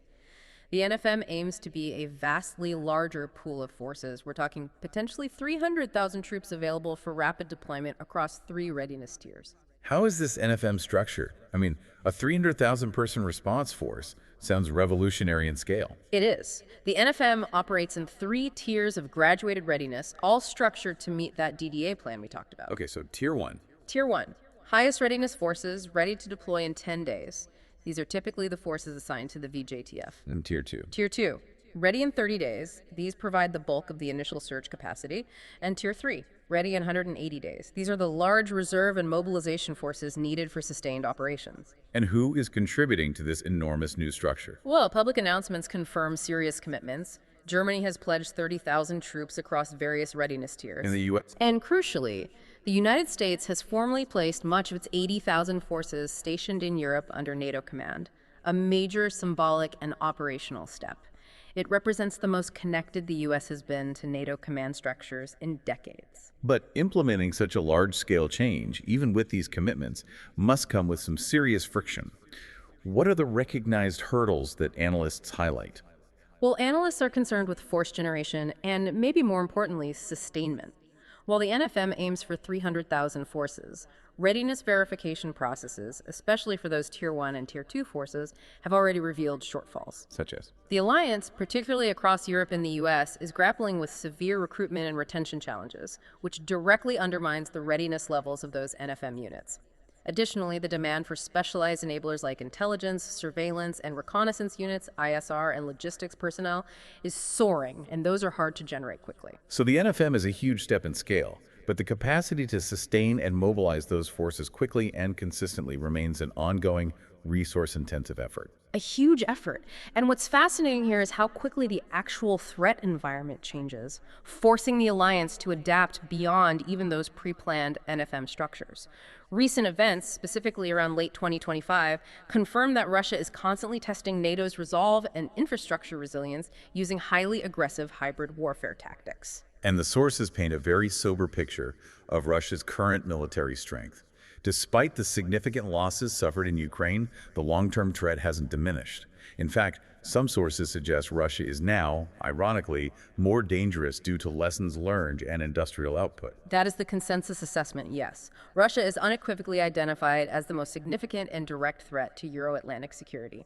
Critically, late 2025 intelligence confirms that Russia has almost completely reconstituted militarily to pre-war levels. Both in material and manpower. Both in material stocks and deployable manpower. And this reconstitution is fueled by a full-fledged war economy, prioritizing military output over consumer goods and sustained aid from partners like China, Iran, and North Korea. So they have offset staggering losses, making them a more battle-hardened, if simplified, threat. A very different kind of threat. And this reconstituted force is accompanied by heightened testing aggression against NATO members, moving into that gray space between competition and outright war. Absolutely. The last few months covered in the sources, particularly around September 2025, they show a clear intensification of hostile actions. We are seeing constant cyber attacks targeting critical infrastructure, acts of sabotage across Europe. And, most alarmingly, unprecedented airspace violations by Russian military drones and planes. Can you describe those airspace violations? What makes them unprecedented? Well, these are not mere accidental border crossings. In September 2025, there was a documented surge in coordinated incursions over multiple NATO countries, including Poland, Estonia, Finland, and even Sweden, testing the speed and coherence of NATO air defense responses. They risked miscalculation. Massively. And triggered high-level security consultations, moving the dial on potential direct confrontation higher than any time since the 1980s. So how did NATO and contributing nations like the UK respond to these immediate real-time hybrid threats? They can't just send the whole NFM for every drone incursion. No, they launched immediate, highly visible, and adaptable operational responses. As a direct answer to those September 2025 airspace violations, NATO launched Eastern Sentry. Eastern Sentry, what is that? It's a flexible, multi-domain vigilance activity. Its purpose is to immediately bolster the air, sea, and land posture along the entire eastern flank, enhancing situational awareness. So what did Eastern Sentry specifically involve? What did they do? Through Eastern Sentry, allies contributed additional fighter jets to the air policing missions, deployed advanced air defense systems to vulnerable ground sites, and sent extra frigates and maritime patrol aircraft to the Baltic Sea. So it was a rapid deployment designed to show that any violation will be met, not just with a diplomatic note, but with immediate, tangible military reinforcement. And this adapted response capability extended into the most sensitive area, critical infrastructure resilience, particularly undersea cables. Right. The sources confirmed damage to a major undersea cable in the Baltic Sea, forcing an immediate specialized response. They did. And the undersea domain is often called the ninth domain of warfare, and it's incredibly vulnerable. Right. What were the specific actions launched to protect those cables? 2 specialized vigilance actions were launched simultaneously. The first was Nordic Warden, which is an advanced UK-led reaction system activated by the Joint Expeditionary Force, or JEF. And Nordic Warden's focus is very specific. Very. Rapidly tracking potential threats to undersea infrastructure and monitoring the movements of the Russian Shadow Fleet, that collection of poorly regulated commercial and research vessels suspected of intelligence gathering and potential sabotage. And what was the broader NATO response in that same critical area? That was Baltic Sentry, launched in January 2025. This is a multinational enhanced vigilance activity designed specifically to improve the security of critical underwater infrastructure across the entirety of the Baltic Sea. How does it do that? It integrates national assets, deploying frigates, specialized maritime patrol aircraft, and increasingly autonomous naval drones that can survey long stretches of cable deep beneath the surface, greatly enhancing the ability to detect and respond to threats under the water. You mentioned the JEF, the Joint Expeditionary Force, in connection with Nordic Warden. Why is that UK-led group so important for managing this specific gray zone warfare? The JEF is crucial because it operates as a coalition of 10 like-minded nations, primarily the UK, the Nordics, including Finland and Sweden, and the Baltic states. They share a common immediate security focus, the High North and the Baltic Sea region. So they're agile. They're high readiness, agile, and culturally aligned, which allows them to respond to crises like infrastructure sabotage faster than the broader NATO bureaucracy can sometimes move. They fill that operational gap perfectly. And they recently completed a massive exercise that showcased this capability while simultaneously deepening their engagement with Ukraine. Yes, that links the defense of the eastern flank directly to the ongoing conflict. And that was Exercise Terrasis. Completed across September and October 2025. It was the JEF's largest ever military activity, involving over 1,700 British personnel deployed across Norway, Sweden, Finland, Estonia, and Latvia. It really demonstrated the JEF's ability to operate collectively across that entire northern Baltic region. And a Ukraine connection. Well, the JEF simultaneously launched a new enhanced partnership designed to deliver high-level training to Ukrainian armed forces and facilitate closer collaboration on critical modern battlefield needs. Like what?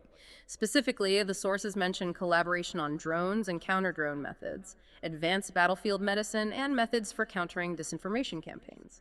It allows JEF nations to learn vital lessons directly from the conflict zone, what works and what doesn't, thereby strengthening their own national security and boosting their lethality profile. It's an essential feedback loop. It really is. So we've built a comprehensive picture here. Immediate, heavy deterrence in Estonia.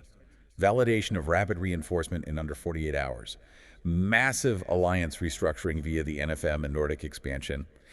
And these adaptive, specialized responses to current hybrid threats like Eastern Sentry and Baltic Sentry.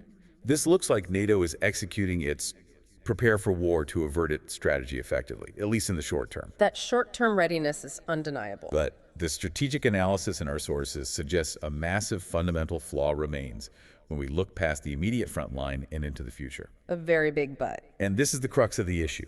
We have undeniable evidence of massive progress. Challenger 2 tanks 90 miles from the border, a brigade ready to deploy in under 48 hours, 8 multinational battle groups, 2 new, highly capable Nordic allies. It should be a full success story. It should be. But military analysts, according to our CSIS reports, raise a fundamental, almost existential concern about the sustainability of this entire posture. This is the core strategic paradox the alliance faces. The sources, they split the assessment of NATO readiness into two crucial and often conflicting metrics. Okay, let's define them clearly. Success metric 1, ready to fight tonight. Okay. On this, NATO is deemed ready for immediate conflict. You've got enhanced command and control structures like new division headquarters in Latvia and Poland, the scale of the NFM, the integration of Finland and Sweden. So the alliance has the immediate capability and the political will to prevent a quick loss of territory. It does. They can fight tonight and hold the line. But what is the failure metric? Failure metric 2, readiness for a protracted war. And here the analysis is brutally clear. If the conflict lasts beyond, say, 6 months, it becomes a clash of societies, of national willpower, and most critically, of industrial capacity. And this is where the alliance faces several critical challenges that fundamentally undermine the credibility of long-term deterrence. They have the money, but they can't turn it into enough bullets quickly enough. Let's start with that money problem. Defense spending is up, which is positive. The sources note 18 allies are projected to meet the minimum 2% GDP target. Which is a huge political success. It's the first time European allies have collectively hit this goal. But analysts question if this is actually translating into sufficient capability. Right. They caution that 2% is a floor, not a ceiling. The key question is whether that spending is delivering the required capabilities, particularly for European nations, to reduce their reliance on the United States. Because many allies are spending the money, but on personnel costs or on replacing old systems. Not on buying the high volumes of battle-decisive ammunition needed for a modern war. Can you give us a specific example of this spending challenge? Well, the UK, for instance, announced a funded plan to reach 2.5% of GDP by 2030, a clear step forward. However, other allies, like Canada, even with increased budgetary commitments, are still projected to fall short of that 2% floor by the end of the decade. And more fundamentally, the issue is utility. Exactly. If a country meets the 2% threshold, but spends that money on systems that are not interoperable or fails to purchase sufficient artillery rounds, they haven't actually delivered the required capability to the alliance plan. The goal is delivering usable capability, not just meeting a metric. And the most glaring shortfall, it relates to the industrial base. That's often referred to as magazine depth. A capacity to produce munitions and replacement systems. Russia's war in Ukraine brutally exposed the critical state of the NATO defense industrial base. This is arguably the greatest critical long-term concern mentioned across all our source materials. It is a long-term high-intensity conflict, especially one involving constant artillery duels, requires constant, massive replenishment. And NATO's industrial base is currently not structured for that level of sustained attrition. There was a shocking historical anecdote cited in the CSIS report that really anchors this fear. Yes, that data point is chilling and highly relevant. During the 2011 air operations over Libya, which analysts universally agree was a comparatively minor operation, non-US NATO members began running out of precision-guided munitions within about 1 month. 1 month. If a minor, largely air-focused campaign exhausted critical stocks, a major conventional conflict with Russia presents an existential industrial crisis. And this realization drives the current urgency, but not yet the speed of change. Not yet. So why is it so difficult to fix this problem? Why can't the wealthiest military alliance in the world simply write a check and accelerate production? The barriers are structural and political. Barriers persist in production acceleration and synchronization between nations, while NATO has launched its Defense Production Action Plan, DPAP, which is designed to aggregate allied demand and accelerate joint procurement of everything from 155mm shells to advanced missiles. Synchronizing that effort with the European Union's own industrial strategy, the European Defense Industry Strategy, or EDIS, remains fraught with friction. So NATO and the EU are trying to buy the same things, but they aren't fully coordinating the effort. Yeah, exactly. This creates complexity, redundancy, and delays. And orders are only one input. Manufacturers face labor shortages, regulatory hurdles, and long lead times for specialized components. So the transformation of a sluggish, peacetime industrial base into a resilient, high-volume wartime capacity is inherently slow. Very slow. The key strategic challenge, according to the analyses, is the conversion challenge, converting the vast financial wealth of the alliance into deployable warfighting material at the speed required for modern conflict. And beyond munitions, what specific capability gaps do European nations still carry that leave them reliant on the U.S. to truly sustain a conflict? The shortfalls are substantial across all domains, and they highlight the continued structural reliance on U.S. forces. European nations face significant gaps in heavy-lift naval forces, specialized air enablers like surveillance and refueling tankers, robust, layered air defense capabilities. And as we mentioned, the all-important battle-decisive ammunition, particularly artillery munitions and long-range missiles. All of it. So even though the combined capabilities of NATO significantly outweigh Russia's, even excluding the U.S., this advantage doesn't translate to the battlefield due to a lack of available, ready, and stocked units. Correct. The cumulative capabilities are there on paper, but the readiness and sustainability aren't. Any major combat operation in Europe would still rely heavily on U.S. forces to fill those critical land, maritime, and air force shortfalls, especially if the conflict requires sustained combat beyond 3 months. Which undermines the European pillar of the alliance, which DDA seeks to remedy. Right. And finally, there's the issue of resilience. The societal foundation required to sustain a massive military effort over years. This isn't about tanks, it's about civil society. And resilience encompasses military capacity, but also civil preparedness, robust energy security, resilient supply chains. It's essential for a protracted conflict. The NATO-EU Task Force on Critical Infrastructure has issued countless recommendations, and new bodies like the Maritime Center for the Security of Critical Underwater Infrastructure have been established to deal with the threats we discussed. But implementation is lagging in many places. It remains a national challenge for most older allies, and the contrast here is instructive. New members like Finland and Sweden offer invaluable expertise in whole-of-society resilience. How so? They have mandated civil preparedness, maintained massive reserve stocks, and ensured their populations are ready to withstand the economic and physical shock of long-term war, integrating their armed forces into the very fabric of society. Many older Western European allies lack this broad societal preparedness. And at the end of the day, the successful defense posture relies not just on hardware. but on the national and societal will to fight, which Ukraine has demonstrated is the true foundation of defense. We've charted the path from a political promise in Madrid to Challenger 2 tanks sitting 90 miles from the Russian border, secured by international agreements like the NATO Status of Forces Agreement. The SOFA, yes, Yeah. which legally sets the terms for UK troops to live and operate seamlessly in allied states like Estonia. And the deterrent effect is clear, it's immediate, and it's heavy. But the logistical and industrial depth needed for a sustained conflict presents a huge, systemic, long-term hurdle that continues to plague the alliance. This deep dive has really highlighted the dynamic, two-speed nature of modern deterrence. The immediate commitment on the eastern flank is robust, heavy, and rapidly deployable. It is brilliantly designed to execute that repel, don't expel strategy in the short term. It prevents a Russian fait accompli and ensures NATO is ready to fight tonight. It does. However, the crucial strategic flaw remains the agonizingly slow pace of defense industrial transformation, that conversion challenge of turning allied wealth into massive capability stocks. NATO has to strategically balance the immediate operational demands of fight tonight with the long-term industrial needs of fight tomorrow. That brings us to our final provocative thought for you to consider and mull over. The sources show that the deployment of heavy conventional armor right up near the border is explicitly intended to deter conventional attack, proving the repel don't expel doctrine is real. But this very persistent presence is simultaneously viewed by Moscow as highly provocative, with Russia formally rejecting any NATO troop deployment near its borders as destabilizing. So if these defensive measures risk escalating the perceived threat level to the point where Russia considers non-strategic battlefield nuclear weapons for coercive purposes, as some analysts suggest, then we must ask ourselves a very difficult question.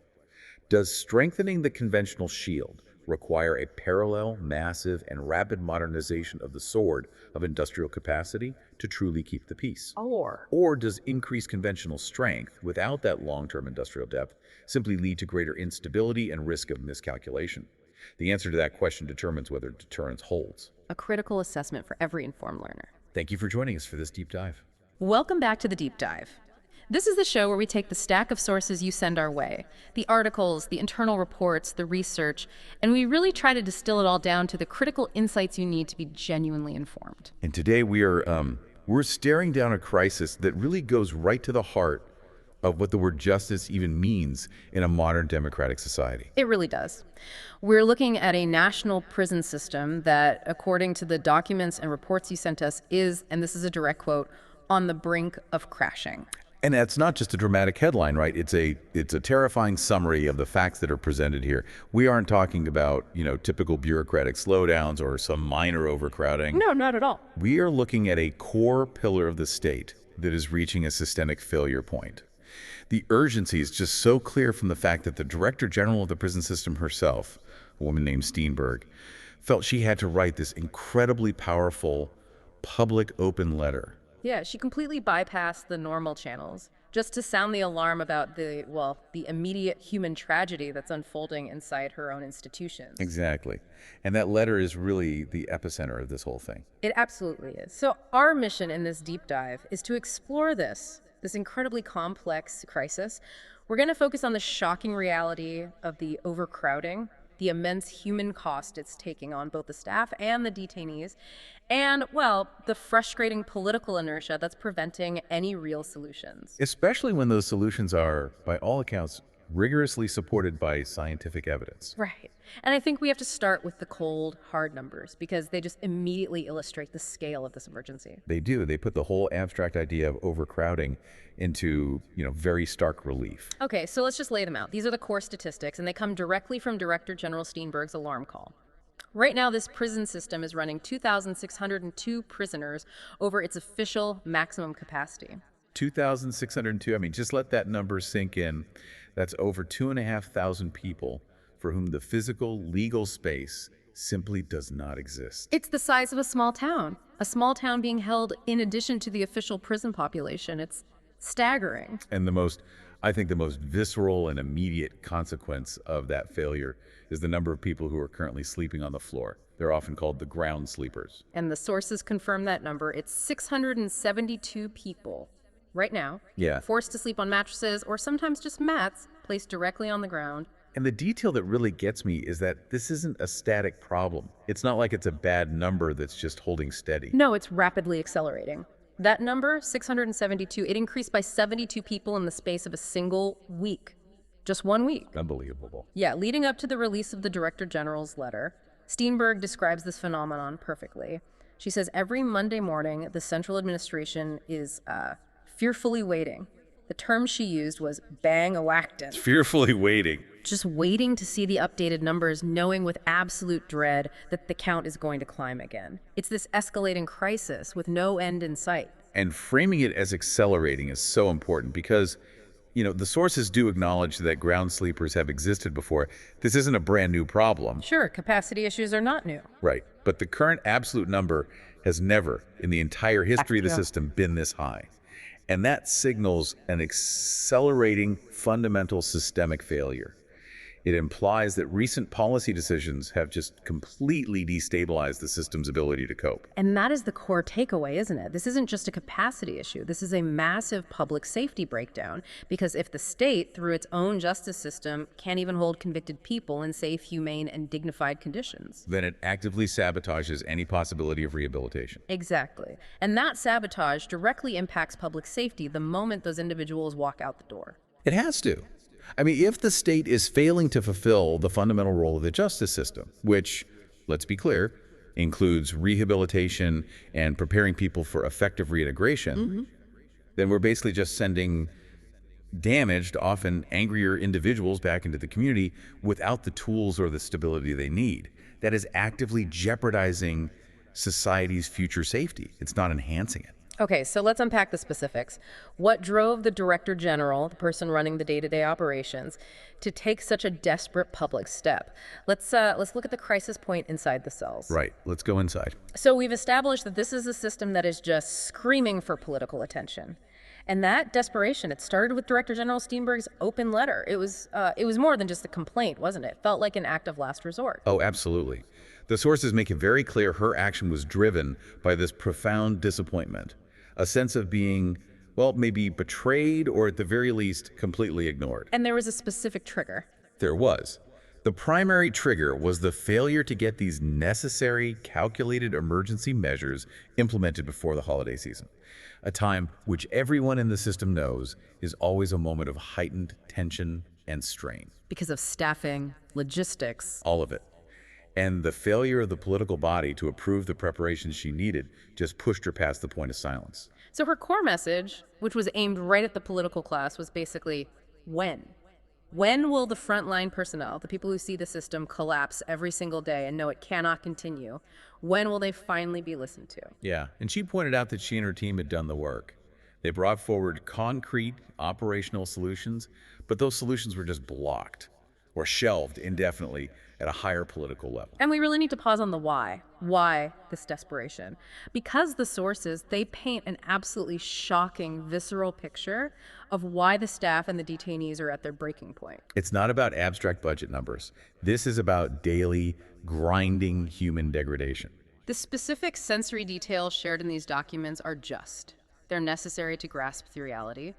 Minister Verlinden herself visited the Antwerp prison, and her report was stunningly frank. I remember reading that part. She talked about experiencing the overpowering smell, just the inevitable result of inadequate sanitation for hundreds of extra people, the constant sounds of stress and confinement, and just the absolute crushing reality of the overcrowding. And she detailed specific conditions that just defy any basic standard of human housing. Yeah. I mean, imagine the reality of it.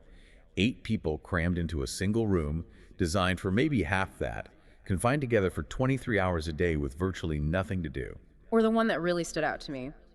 3 people confined inside a monocell, a room that is, by definition, designed and structurally sized for one single solitary person. It's unthinkable. And the destruction of basic dignity is maybe the most appalling detail. Mattresses are literally placed on the floor, often in the middle of cell blocks or sometimes even in the middle of a hallway.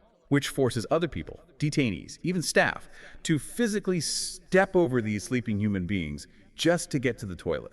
It reduces people to obstacles on the floor. And that just obliterates any sense of privacy. The sanitary facilities, the toilets, they're often only shielded by a lichen, which is just a single sheet or some kind of makeshift curtain. It leads to what the sources call null privacy, zero. And you have to ask, if a person can't even maintain that most basic, fundamental human dignity and confinement, what is the system actually doing? It's actively working against its own goals. What impact is that having on that person's mental state, on their capacity to function when they get out? And beyond dignity, there are the health and safety risks, which are astronomical. Sleeping on uneven, cold, often damp floors is dangerous in itself, but then that's compounded by the inevitable problem of infestation. Right. Steenberg points out that vermin and pests are a challenge in any dense urban environment, like a city kitchen. But in these old, dilapidated, grotesquely overcrowded prisons, the problem is exponentially worse, and it's basically uncontrollable. And it's so crucial to establish that the severity of these conditions, it has a deep legal and international history. This is not a new flaw that just suddenly appeared. No, not at all. The system was formally condemned by the European Court of Human Rights, the ECHR, as far back as 2014. It's 2014. Specifically for maintaining inhuman and degrading conditions. And just so we're all on the same page, the ECHR, that's the body that ensures countries are upholding the European Convention on Human Rights. When they condemn a nation's prison system, it's a failure of the highest legal and ethical order. Correct. And that is what makes Steenberg's observation today all the more devastating. Yeah. She notes that 10 years after that formal international condemnation, the situation isn't just the same, it is demonstrably worse. So the ECHR ruling did nothing. It failed to prompt the necessary structural change. It failed completely. Which leads us directly to the core societal consequence here, the link to recidivism. If the core function of imprisonment is supposed to be social reintegration, the sources just hammer home how these inhumane conditions utterly undermine that goal. Steenberg was incredibly blunt about it. She said that treating people so inhumanely in these conditions makes it almost a miracle if they don't recidivate upon release. This environment doesn't reform. It breeds anger, it breeds frustration, instability. It actively increases the chances of aggression and reoffending. It's sabotaging the very goal of public safety. So the collective punishment that's inflicted by this overcrowding, it isn't just internal to the prison walls. It is a policy failure that actively makes the entire society less safe, not more. Exactly. Which brings us to the next logical question. If the crisis is so visible, so condemned, why are the numbers spiking so dramatically right now? Let's trace the cause. Okay, let's get into the policy decisions. Right, so if this capacity problem is decades old, why this explosive increase right now? And this is where the analysis gets really compelling, because the sources point to specific recent policy decisions that basically acted as an accelerant on the fire. We're moving from the symptom, which is the overcrowding, to the specific political levers that were pulled that drove this current collapse. And Minister for Linden herself identifies a primary specific driver. It's the strict, immediate execution of short-term sentences. So we're talking sentences up to 3 years. And for years, there was more flexibility there, right? In when or even if some of those shorter sentences were actually served. Exactly. Now, the policy requires immediate execution. And this policy change, combined with what the sources describe as a forceful police and justice strategy targeting street crime and drug rings, has led to a much, much higher inflow of people into the system. So people who might have gotten alternatives before or whose sentences were postponed, they're now just entering the facilities immediately. Right. And Verlinden, in defending this move, she speaks to a foundational principle of the justice system. She argues that if judges impose sentences after a thorough investigation and a conviction, then the system has to carry them out. Her argument is that having this whole justice chain and then just choosing not to execute sentences at the end. She says it makes no sense because it erodes public respect for the law. Which, is an understandable rationale. From a perspective of judicial consistency and public trust and accountability, it makes sense. But the system's mathematics didn't change with the policy. That's the problem. When you strictly enforce all these short-term sentences, you dramatically increase the in-stream. And the immediate consequence of adhering to that principle so rigidly, without also dramatically increasing capacity or accelerating the outflow, is the systemic collapse we're seeing right now. It's simple math. It really is. We can break it down with the statistics that Verlinden herself confirms. We are seeing more detention days overall because of this enforcement. Higher in-stream, combined with a steady or even constrained outstream, mathematically guarantees the capacity collapse. It's just that classic hydraulic analogy, isn't it? You open the faucet wider, but the drain is still clogged. The overflow is just inevitable. Exactly. And that image of the bathtub overflowing brings us to a really crucial criminological concept that Verlinden herself brings up. It's the capacity trap. It's often known as the revolving door effect. And the sources are really clear on this. This is a recognized scientific consensus. The consensus among criminologists and system analysts is stark. Simply building more capacity is not the structural solution to chronic overcrowding. And the reason why is because the system just adjusts to consume whatever space is available. Verlinden quoted the finding directly. She said, "The more place you have, the more places get filled." Which is such a fundamental challenge to the intuitive political response, which is always, well, we need to build a new, bigger prison. Always. Precisely. If we follow this logic, it means that while new prisons are, they're necessary to deal with the current peak and to replace these dilapidated old facilities, construction alone will not solve the underlying problem. Which is the high rate and the length of sentencing itself. Yes. The system views space as a resource to be used, not a limit to be respected. The moment a new wing opens, judges and prosecutors, they just adjust their sentencing and enforcement decisions to utilize that newly available resource. It's like a self-fulfilling prophecy. You build a bigger warehouse, and the supply chain immediately routes more cargo through it, which guarantees it stays full, regardless of whether that increased throughput is actually necessary or effective for public safety. A perfect analogy. And this all feeds Steenberg's frustration with the legislative process.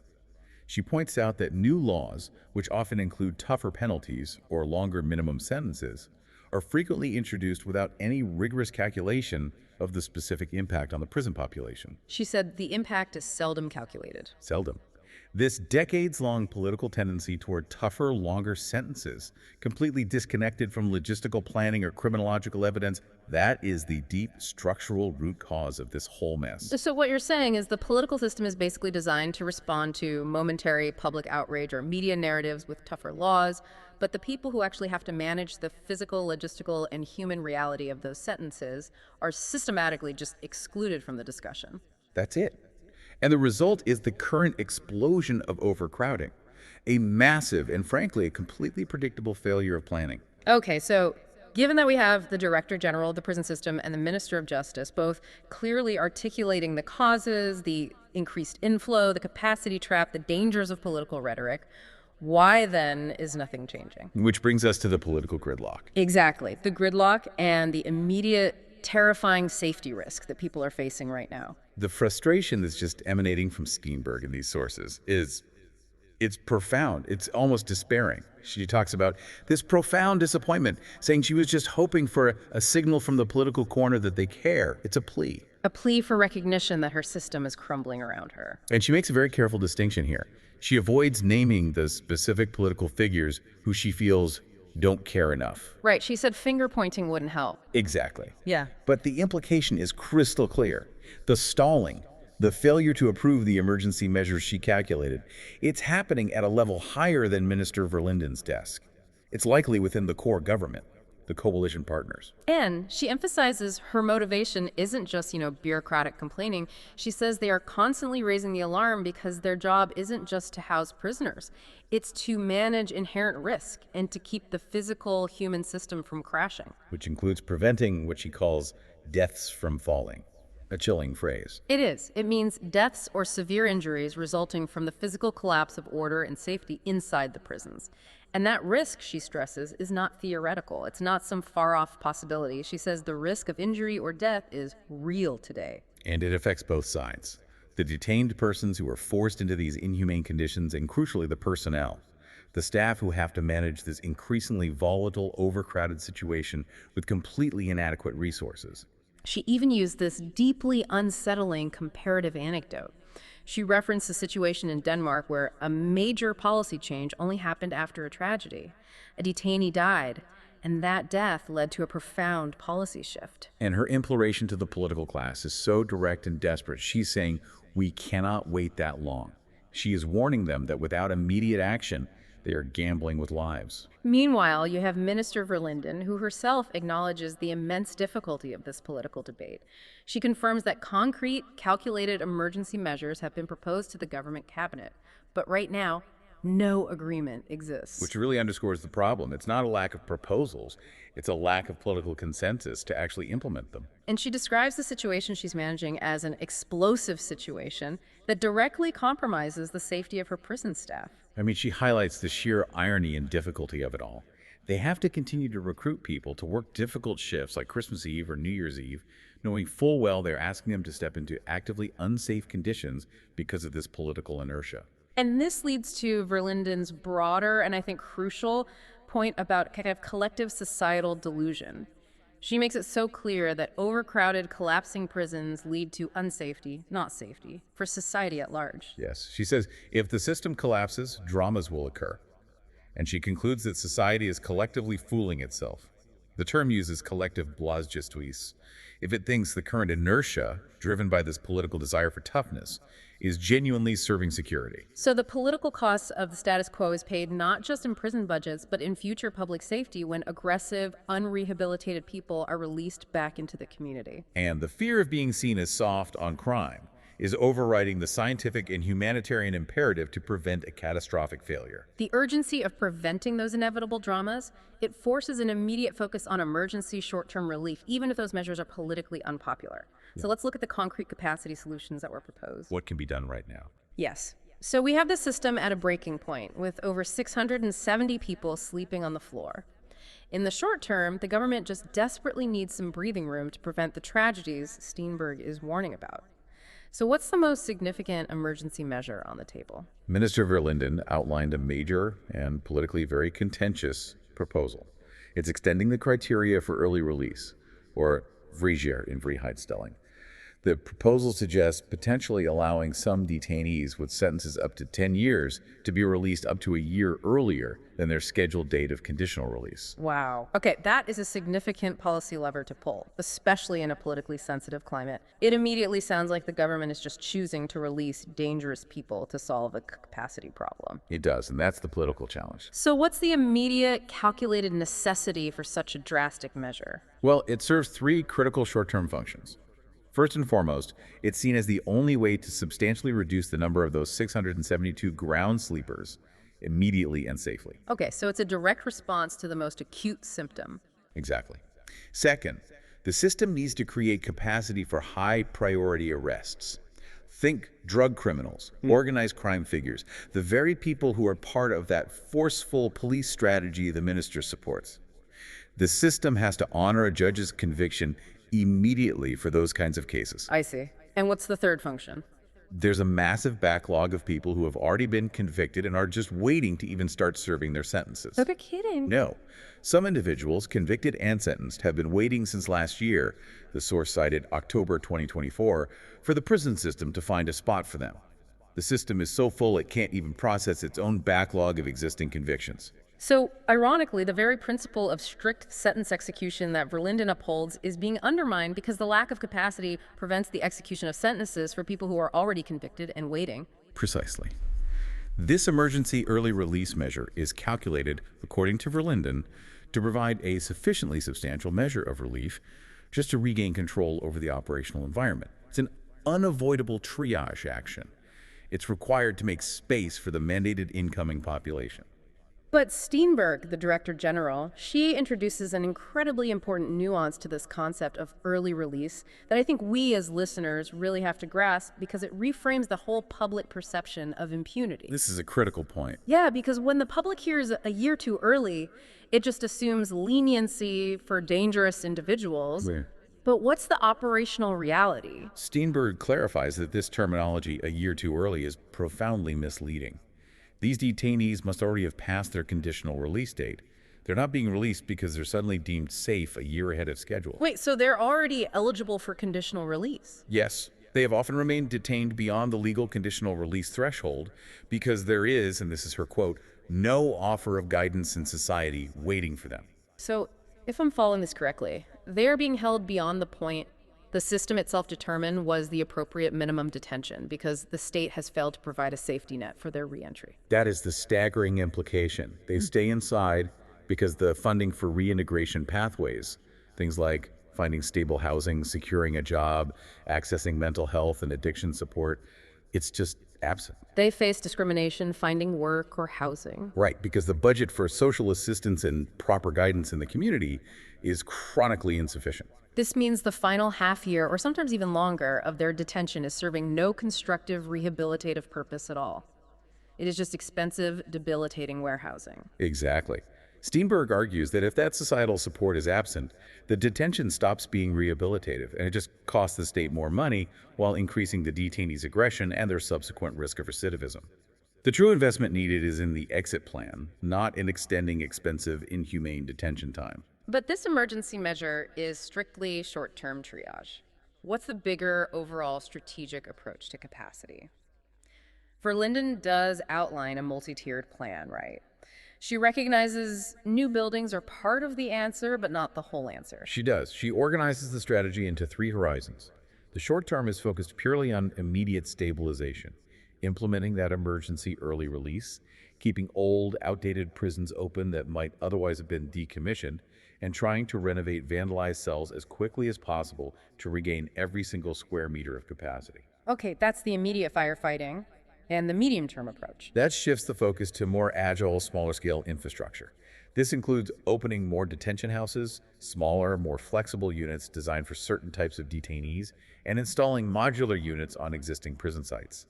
The idea is that this decentralized model is more manageable and less prone to the problems you see with these massive centralized facilities. And finally, the long-term plan. That has to address the structural deficiencies of the physical infrastructure itself. Yes, and that involves opening newer prisons with genuinely modern infrastructure. And crucially, this includes building specific facilities for the internally detained.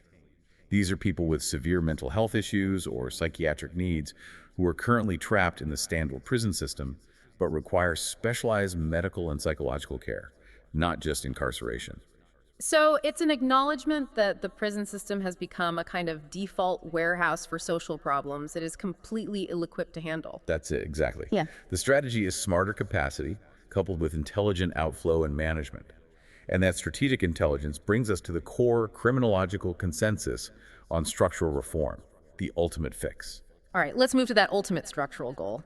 If we accept that capacity alone is insufficient and that the current conditions actually lead to increased recidivism, what does the global scientific consensus say about smarter sentencing? What is the ideal intervention?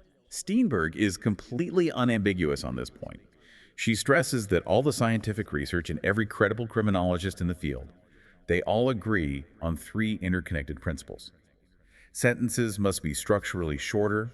There should be fewer prison sentences overall in favor of alternatives, and most importantly, they have to be meaningful. And meaningful detention, that means detention focused entirely on making the person capable of re-entry into society. Exactly. The focus has to fundamentally shift from just calculating the number of days served to ensuring people emerge better prepared, both mentally and logistically, than they were when they entered. Steenberg views this outcome-oriented approach, rather than the length-oriented one, as the only thing that will structurally solve your problem. And this leads us directly to the most powerful and frankly the most damning piece of evidence provided in all these sources. It's the international comparison with the Netherlands. This really feels like the smoking gun against the current political obsession with sentence length. It really does. Verlinden brought up this crucial comparative data point, and we have to spend a moment to unpack its implications fully. The sources confirm that the Netherlands often sentences people for comparable crimes 1/3 shorter than the system we are currently discussing. 1/3 shorter. Yes. Their political and judicial culture is demonstrably less obsessed with maximum sentence length. And what is the critical finding when you compare the outcomes of these 2 different approaches? Despite serving significantly shorter sentences, we're talking 33% less time, which translates to massive savings in resources and human suffering. The recidivism rate in the Netherlands remains just as high as in the system experiencing this crisis. Wait, okay, let's just absorb that for a second. If convicted people serve 1/3 less time in a neighboring country, but the outcome, the rate at which they reoffend, is statistically identical, what societal or safety goal is the extra time served in the overcrowded system actually achieving? The scientific conclusion is simply unavoidable. Those extra days of detention do not deliver a safer society in this context. They deliver overcrowding, they deliver immense cost, they deliver human degradation, and they guarantee political gridlock. But they do not deliver a single percentage point reduction in the likelihood of that person reoffending. It just reveals a political policy that is obsessed with duration over efficacy. That's it. So the system is functionally punishing its own staff and jeopardizing public safety for absolutely zero measurable societal gain. The financial cost alone of that unnecessary extra one-third of detention time must be staggering. It has to be. If the goal is cost-effective public safety, the data clearly supports reducing sentence length to the minimum required to achieve the necessary rehabilitative interventions, while shifting the investment into that necessary social support outside the prison walls. And beyond reducing existing sentences, the experts strongly advocate for alternatives to incarceration to limit the inflow in the first place, to avoid that capacity trap altogether. Of course. Absolutely. The emphasis needs to be on utilizing alternatives like autonomous community service orders or work strafen and electronic monitoring whenever it's legally and criminologically appropriate. The goal is to keep low-risk individuals and those whose crimes stem from social issues out of this collapsing prison environment. And there's a notable localized initiative mentioned in the sources. The Procurator of Brussels is moving to open drug treatment chambers. Yes, and that is a critical model for future reform. These chambers are designed to divert people who commit crimes because of chronic addiction problems away from traditional damaging prisons and towards supervised health and addiction treatment. That approach directly addresses the root cause of the crime, rather than merely warehousing the symptom and ensuring the person returns to crime upon release. Steenberg provides this really powerful analysis of the system's deep-seated paradox when it comes to sentence length. She argues that the country is perceived, both globally and often internally, as being lax or permissive. Especially because of that historical mechanism of early release, the commonly misunderstood 13 rule. Right. And this perception, she argues, drives disastrous policy. Steenberg observes that lawgiver, the politicians, have spent years compensating for this public perception of leniency by constantly structurally imposing heavier and longer sentences across the board. So they satisfy the political need for toughness by making the potential sentences longer and longer, even if the system in practice has these built-in mechanisms for conditional early release. Exactly. They legislate based on image, not on outcomes. But Steenberg just cuts through that political theater. She notes that early release is a favor. It requires fulfilling many strict conditions. And the reality is that nearly half of all convicted individuals serve their sentences in full. Which leads her to this stunning conclusion. This country is arguably the most repressive country of them all, constantly sentencing harshly and long, precisely because the political class continually believes the system is not strict enough. That is the ultimate paradox. The constant drive to prove toughness, which is driven by the belief of being lax, results in an extremely punitive system that then just collapses under its own weight. So what's the structural fix she proposes to solve both the reality of detention length and that damaging political perception? She suggests a structural legislative fix aimed at smarter punishing. Make sentences structurally shorter to align with the criminological evidence of what actually works, and set the conditional release date slightly later. Oh, that's clever. So this manages the public perception of impunity. The public sees a slightly later guaranteed minimum release date. Right. While at the same time ensuring the overall detention length is reduced to the scientifically optimal level, freeing up necessary capacity and ensuring the time served is more meaningful and focused on rehabilitation. It's a way of using nuanced legislative design to satisfy the political need for accountability while adhering to the scientific need for efficacy. Which brings us to the core systemic failure. If the science is so clear, shorter focused sentences, better reintegration, why is there this massive gap between the evidence and the actual policy? A gap that has led directly to this dangerous gridlock. It's the clash between political rhetoric and data, isn't it? Steenberg observes that the political discourse is almost always driven by seeking someone to blame and demanding immediate punitive action. It leads to that rallying cry that is so politically effective.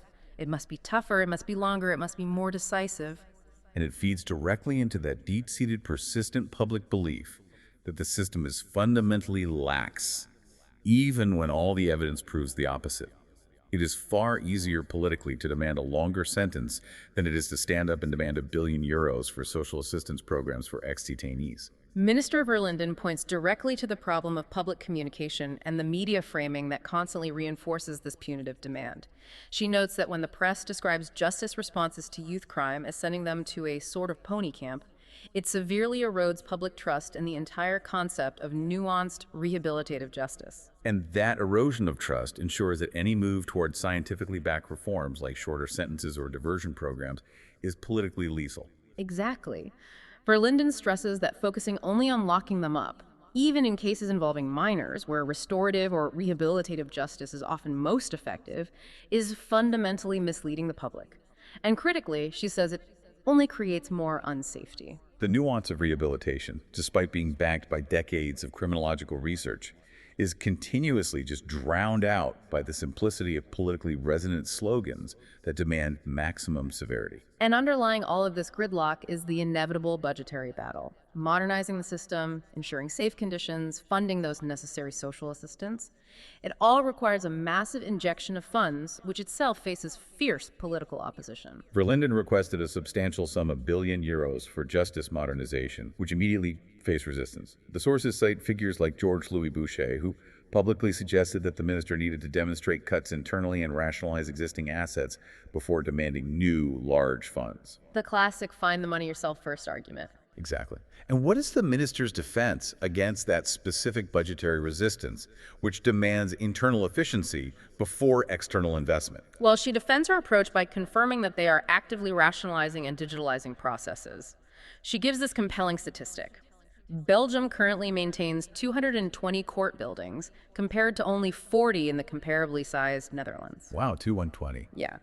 She acknowledges the necessity of consolidating these often expensive, architectonic, and inefficient buildings. They are digitalizing the bureaucracy, but her core point remains that safety and modernization has a price that cannot be met solely by trimming peripheral costs. So the argument for the €1 billion investment fundamentally becomes an argument for preventing a much larger loss down the line, the cost of unsafety. Absolutely. Verlinden forcefully argues that the cost of not investing, the resulting systemic collapse, the ECHR fines, the guaranteed subsequent unsafety from high recidivism, is often a multiple of what you must invest. And she uses that example we talked about. Investing in social assistance and reintegration services for ex-detainees yields a drastically better result for long-term public safety than spending that same money on maintaining outdated, dilapidated, and overcrowded prisons that actively sabotage rehabilitation. And despite the intense political headwinds and the sheer scale of this crisis, the minister, she maintains her determination. She views this fight for reform as her non-negotiable duty. She champions these changes because they are not based on political whims. They're supported by irrefutable science and by international law, specifically referencing the standards set by the ECHR. She hopes that by getting the space to explain the complexity, which is exactly what this deep dive is trying to do, people will come to understand that shorter, smarter sentencing is actually the path to a safer, more just society. It's quite a position for her to be in. The minister, who initially championed the strict execution of short sentences, now finds herself in a position where she must champion early release and structurally shorter overall sentences. Because that's the only way to prevent the collapse of the very principle of executed sentences that she cherishes. It's a fascinating paradox. Okay, let's try to bring this extraordinary deep dive together. We've moved from the shocking, visceral reality of 672 people sleeping on the floor through the history of international condemnation, to the precise policy levers that caused this immediate surge, and finally, to the scientifically proven yet politically impossible solutions. In synthesis, the problem isn't a simple operational glitch. It is an urgent structural failure created by decades of political pressure for severity. The cause is clear: a political environment that demands tougher, longer sentences, combined with a persistent failure to invest in meaningful and necessary reintegration pathways outside the prison walls. And the scientifically supported solutions, shorter, focused, meaningful sentences backed by community support, are currently politically radioactive because they clash fundamentally with that popular emotional rhetoric of tough on crime. This political gridlock is forcing the justice system into a desperate, dangerous triage situation, implementing stopgap measures like emergency early release, which are only necessary because the capacity trap has been sprung and the system is completely choked. Steenberg's desperate cry is a warning we ignore at our collective peril. And we really must end with Steenberg's final determination. It's a powerful promise of persistence. She noted they are employed to ensure the safety of their personnel and society, and despite the current political and budgetary obstacles, they will keep shouting until we are heard. A powerful message that, it transcends mere bureaucracy. It's a human plea. It is. So what does all of this mean for you, the listener? You now understand the profound complexity that underlies this justice system crisis, a crisis you are funding with your tax dollars. The next time you hear a politician argue forcefully for tougher, longer sentences, which is often an easy applause line, this source material suggests you should pause and ask a critical question. Is this policy based on objective criminological evidence that will genuinely improve public safety? Or is it based purely on political rhetoric designed to address momentary public outrage, even if the policy itself makes society less safe in the long run? And that leads to the final provocative thought to take away from these extensive sources. The entire crisis reveals that the fundamental problem isn't the lack of prison cells. It's a deep societal misconception about what punishment actually achieves. If the extra time served in these overcrowded, inhumane Belgian prisons, the very time that causes the overcrowding and the human cost, does not reduce recidivism compared to the neighboring Netherlands, where sentences are 1/3 shorter, what societal purpose is the current high cost really serving? A tough question. It is. The sources strongly imply that the focus on maximum sentence length over meaningful rehabilitation is a policy failure being paid for by both the detainees and the general public, who are being made less safe as a result. You might want to consider the relationship between public safety, political messaging, and financial responsibility the next time you read a headline demanding maximum severity in crime response. Welcome to the Deep Dive. Today, we've got a massive stack of sources asking one really fundamental question. It's a question that echoes through millennia of philosophy, through modern ethics, and even into future political policy. And that question is, who are you, really? And are you actually in charge of the person you think you are? This is the identity stack, and we are going right to the foundations. it's a huge topic. It's truly a sweeping journey, one that demands we look at the self from every possible angle. Right. Our sources span the thought experiments of ancient Greece, Plato exploring reality and illusion, all the way through to modern neurobiology, which really calls free will into question. And even up to the cutting edge of AI ethics, which is forcing us to define what human morality even is. Exactly. So our mission today is, let's say, ambitious. We want to give you a cohesive framework to understand the foundational criteria for personal identity, Okay. and then scrutinize the feasibility of free will in a world that more and more looks determined, and finally explore how we navigate these intensely complex moral dilemmas. The ones that define our civic and personal lives, especially when technology and society try to maybe nudge us toward decision. That's it. So we're taking these dense theories from John Locke's ideas on identity to the hard calculations of the trolley problem and the politics of behavioral economics, and we're going to distill them. This is your shortcut to being genuinely well-informed on what defines the self and, our moral obligations in this crazy high-stakes century. A very tall order. It is. Okay, let's unpack this. Let's start with the most fundamental challenge. Right. Just defining identity itself. Right. When philosophers try to define identity, they often start in maybe an unexpected place. A linguistic distinction. Oh, interesting. Yeah, and this distinction is often much clearer in other languages, like German, because they have two different words for the concept we just lump together into the single English word, same. And because we only have the one word, we end up confusing two very different kinds of continuity. Precisely. The sources differentiate between, first, qualitative identity. This just means two or more objects share the exact same properties. Okay, so like two brand new marbles from the same bag. Perfect example.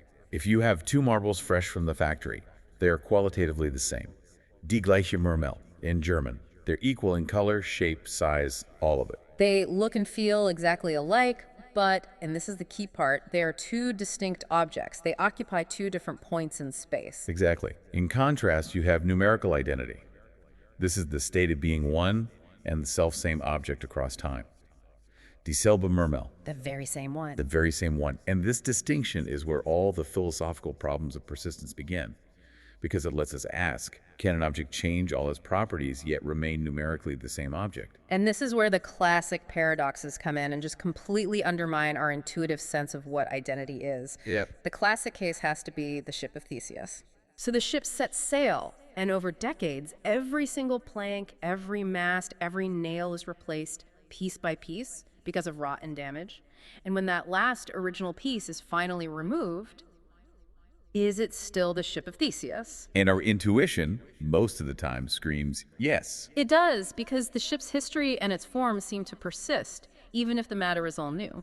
Our sources really highlight how persistent this idea of numerical identity is. Yeah. Even when there's a complete material replacement. You see it with George Washington's axe, or the French version, Junot's knife. Right, same idea. The head of the axe breaks. So it's replaced. Years later, the handle breaks, it's replaced. Logically, the original object is gone. And yet, We still say it's still George Washington's axe. exactly, we have this deeply embedded intuitive tendency to say that because the concept, the story, the ownership, all of that persists over time, even while the components are in constant flux. So if the concept persists but the matter doesn't that make identity seem, well, inherently idealist? I mean, how do materialists even respond to that kind of conceptual persistence? That's the real friction point.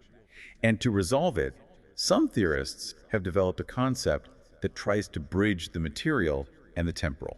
Okay. This leads to something called four-dimensionalism, which was proposed by theorists like Ted Sider.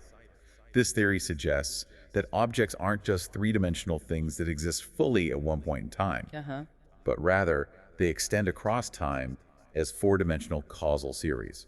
So you can think of an object as a sequence of three-dimensional time slices. Okay, that's a bit abstract. Let's use the famous river analogy from our sources to make this a bit clearer for everyone listening. The river analogy works perfectly here. You can never step into the same three-dimensional time slice of a river twice. Right, because the water molecules have changed, the flow is different, the moment is just gone. That's the constant change that Heraclitus observed. Everything flows. But the four-dimensionalist argument is that you can step into the same four-dimensional river twice. Precisely.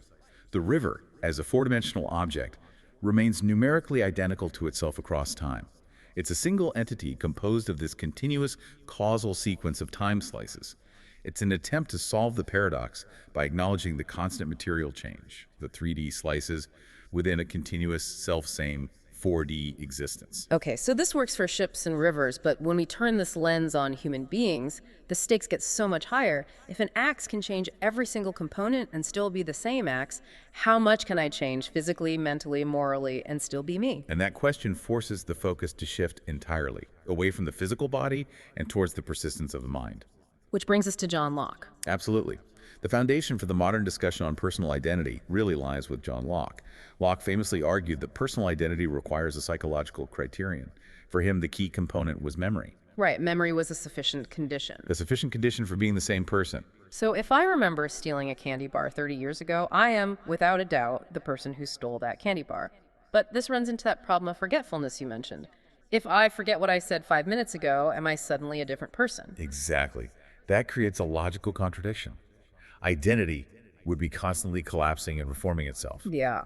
And that is the precise contradiction that Derek Parfit, a major contemporary figure in this debate, really tries to address. Parfit agrees with Locke that a psychological criterion is central, and he agrees memory is sufficient. What? But, and this is crucial, he argues that memory is not a necessary condition for personal identity. He has to avoid that contradiction, that instantaneous collapse of identity every time a memory is lost. Okay, so if direct memory isn't necessary, what's the mechanism that holds my identity together across decades? Especially when my personality, my beliefs, my biology are constantly shifting. Parfit introduces the concept of psychological continuity. The connection doesn't have to be direct. We are still the same baby in an old photograph, even with no direct memory of that moment, because there's a continuous overlapping chain of psychological connections linking the current you to the past you. Could you walk us through that famous general, officer, and child example? I think it really illustrates that indirect connection perfectly. Of course. So imagine a small child, very innocent. This child grows up to become an officer who does something heroic or maybe notorious. The officer clearly remembers being that small child. Okay. Decades pass. The officer becomes a venerable general.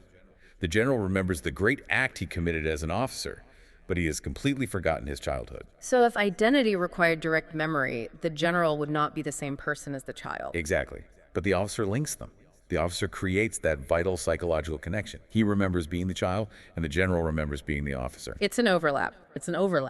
It maintains the numerical identity of the person across all three stages. The continuity persists through that chain.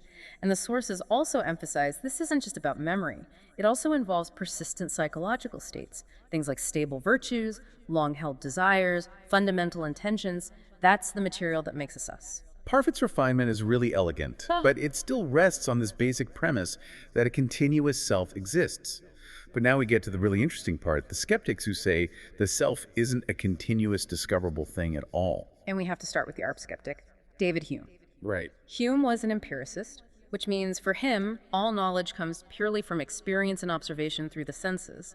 But, he argues, our senses are inherently flawed. They're constantly misled. They're highly unstable. And if experience is the only source of knowledge, but that experience is inherently unreliable, you can't possibly find a stable, continuous self within it. Precisely.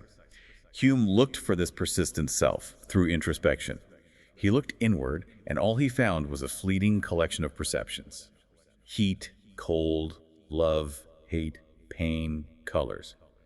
He concludes the self just doesn't exist as something that stays the same over time. He denies numerical identity entirely. And he proposes this metaphor of the self as a sort of theater. A theater where the spectator just observes all these experiences as they flash by. So the perceptions are the actors, but the theater itself isn't a physical object. He's denying that there's a stable, persisting observer. Correct. And modern brain reductionists often echo this view today. Figures like Dick Swab and Victor Lamb, who we'll talk more about later, they suggest the self is just an illusion. It's a convenient narrative the brain creates after the fact. So it's just an object or a process somewhere in the brain, but it's not really responsible for initiating actions in the way we'd think of a soul or a free agent. That's the reductionist view. Okay, that's the materialist side. But we have to pivot to the idealists, especially Immanuel Kant, who insists the self must exist even if we can't observe it. Kant's argument is that the self is not an object of experience, but the very possibility of experience. We can't find it in our experience, but it has to exist for us to have experiences at all. I see. There has to be a necessary unified I that synthesizes all the fleeting perceptions of time and space into a coherent worldview. Without that transcendental self, we just have a chaotic mess of sensory input, not a unified conscious experience. So it's a necessary condition for consciousness, even if it's invisible to observation. Yeah. A kind of ghost structure that organizes reality. Right. And then you have Descartes, who tried to define the structure of the self through substance dualism, holding that a human consists of two things, a body and a mind, or soul. Yeah. And he viewed both as things of the same basic category substances. This is where Gilbert Ryle comes in with his devastating critique. He calls Descartes' idea a category error. Right. Ryle argued that Descartes tried to apply a concept from one domain, physical things, to another domain, mental processes, where it just doesn't belong. Let's use Ryle's own analogy to be crystal clear for the listener. The analogy of visiting a great institution. Yes. You tour the library, the lecture halls, the administration building, and then at the end, you turn to your guide and ask, but where is the university? It's a category error. It's a category error. The university doesn't exist in the same way as the physical buildings that compose it. And Ryle argues that Descartes made the same mistake. He tried to understand the mind as a thing, a distinct substance in the same category as the body. When in reality, the mind or self isn't a separate thing. No, it's a description of the functionality, the patterns, the processes of the embodied person. It's the difference between seeing all the components and understanding the function that those components create together. So if the self isn't a continuous memory chain, and it's certainly not a ghost in the machine, maybe the solution is to ground it back in our physical existence. Which brings us to the French philosopher Merleau-Ponty. Merleau-Ponty offers this concept of the embodied self. He argues we don't just have a body, we are a lived body. A lived body. And this lived body isn't a machine or a collection of parts. It's our way of being in the world. It has a history of experiences and habits. Experience is impossible without this body. He seems to be integrating the Kantian idea. The body is a possibility value for experience. But he makes it concrete by saying it is also an object of experience itself. Exactly. Give us a relatable example. Okay, think about what happens when you get embarrassed and you start to blush during a presentation. Your consciousness is focused on the presentation, but your body is independently betraying your inner state. That's a great one. Or when you touch your nose with your eyes closed, you experience the touch simultaneously from the internal perspective. the finger doing the touching, and the external perspective, the nose being touched. The self is anchored in that physicality, that immediate, non-abstract way of being present in the world. Okay, but even if we accept this embodied self, the process by which we know that self-knowledge is still intensely debated. The common idea is introspection, right? You look inward to access your mental states. But Ludwig Wittgenstein was highly critical of this. He suggested that introspection is a doomed effort if it's conceived as being purely private. This is his famous private language argument, often summarized with the analogy of the beetle in the box. That's the one. Imagine everyone has a box, and inside is something only they can see. They call it a beetle. If no one else can ever look inside my box, then the word beetle has no shared meaning. Right. My experience of pain, the beetle, is locked in my consciousness, the box, and no one else can verify it. If introspection is purely private, words about our internal states become useless. And the consequence of a purely private model is solipsism. Exactly. The philosophical state of only being able to understand yourself, completely isolated from any shared reality. So what's Wittgenstein's alternative? He argues that pain is not a private matter because we learn the language of pain socially. We learn what pain means through shared public criteria, grimaces, crying, behavioral responses. Language is fundamentally social. A meaningful word is one that others understand. Otherwise, it has no meaning. So his conclusion was that stark line, whereof one cannot speak, thereof one must be silent. That's it. If you can't externalize and share your internal world, it is, for all practical purposes, irrelevant to communication. This social critique of introspection leads us right back to Ryle, but this time focusing on his interpretive theory of self-knowledge.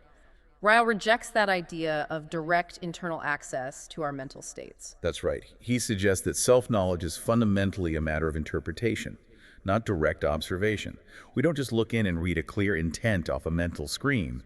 We observe our own behavior, and then we interpret our motives, just as we interpret the motives of other people. Wow, that's a radical shift, because it means we often only truly know what we want or who we are after an event has happened. We see our actions, and then we construct the self that must have performed those actions. And Ryle goes even further. He makes no conceptual distinction between self-knowledge and knowledge of others. All self-knowledge is indirect and based on interpreting public actions. And this has massive implications for moral responsibility. Because Ryle acknowledges that humans can and do misinterpret themselves. We're not always aware of our true motives. We often rationalize our behavior post facto, creating a narrative of self-awareness that might not reflect the actual cause of our action at all. So if I act rashly out of some subconscious resentment, I might tell myself later that I acted logically because I value fairness. The self then isn't a fixed controller, but a continuously edited story created by the same mind that's trying to justify its own actions. And that ambiguity is precisely why the question of free will becomes so urgent. Okay, let's go there. If the self is constructed, maybe even illusory, and highly dependent on post-facto interpretation, what does this leave us with our ability to choose freely? Are we just complex machines following an inevitable causal chain? I mean, this debate over free will is ancient. It pits thinkers who believed in constant change, like Heraclitus, against those who believed in an underlying fixed reality, like Parmenides. And you even see it in political history, like the fight between the precisians and the latitude men in Dutch history. The whole debate over predestination versus free choice has always been critical. And the philosophical debate today really organizes around three clear positions. First, you have libertarianism.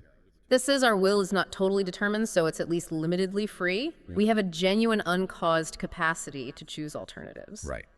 Then you have determinism, the strict view held by many modern scientists, which argues that choices, behavior, our inner life, it's all entirely determined by causal laws, genetics, and your initial brain history.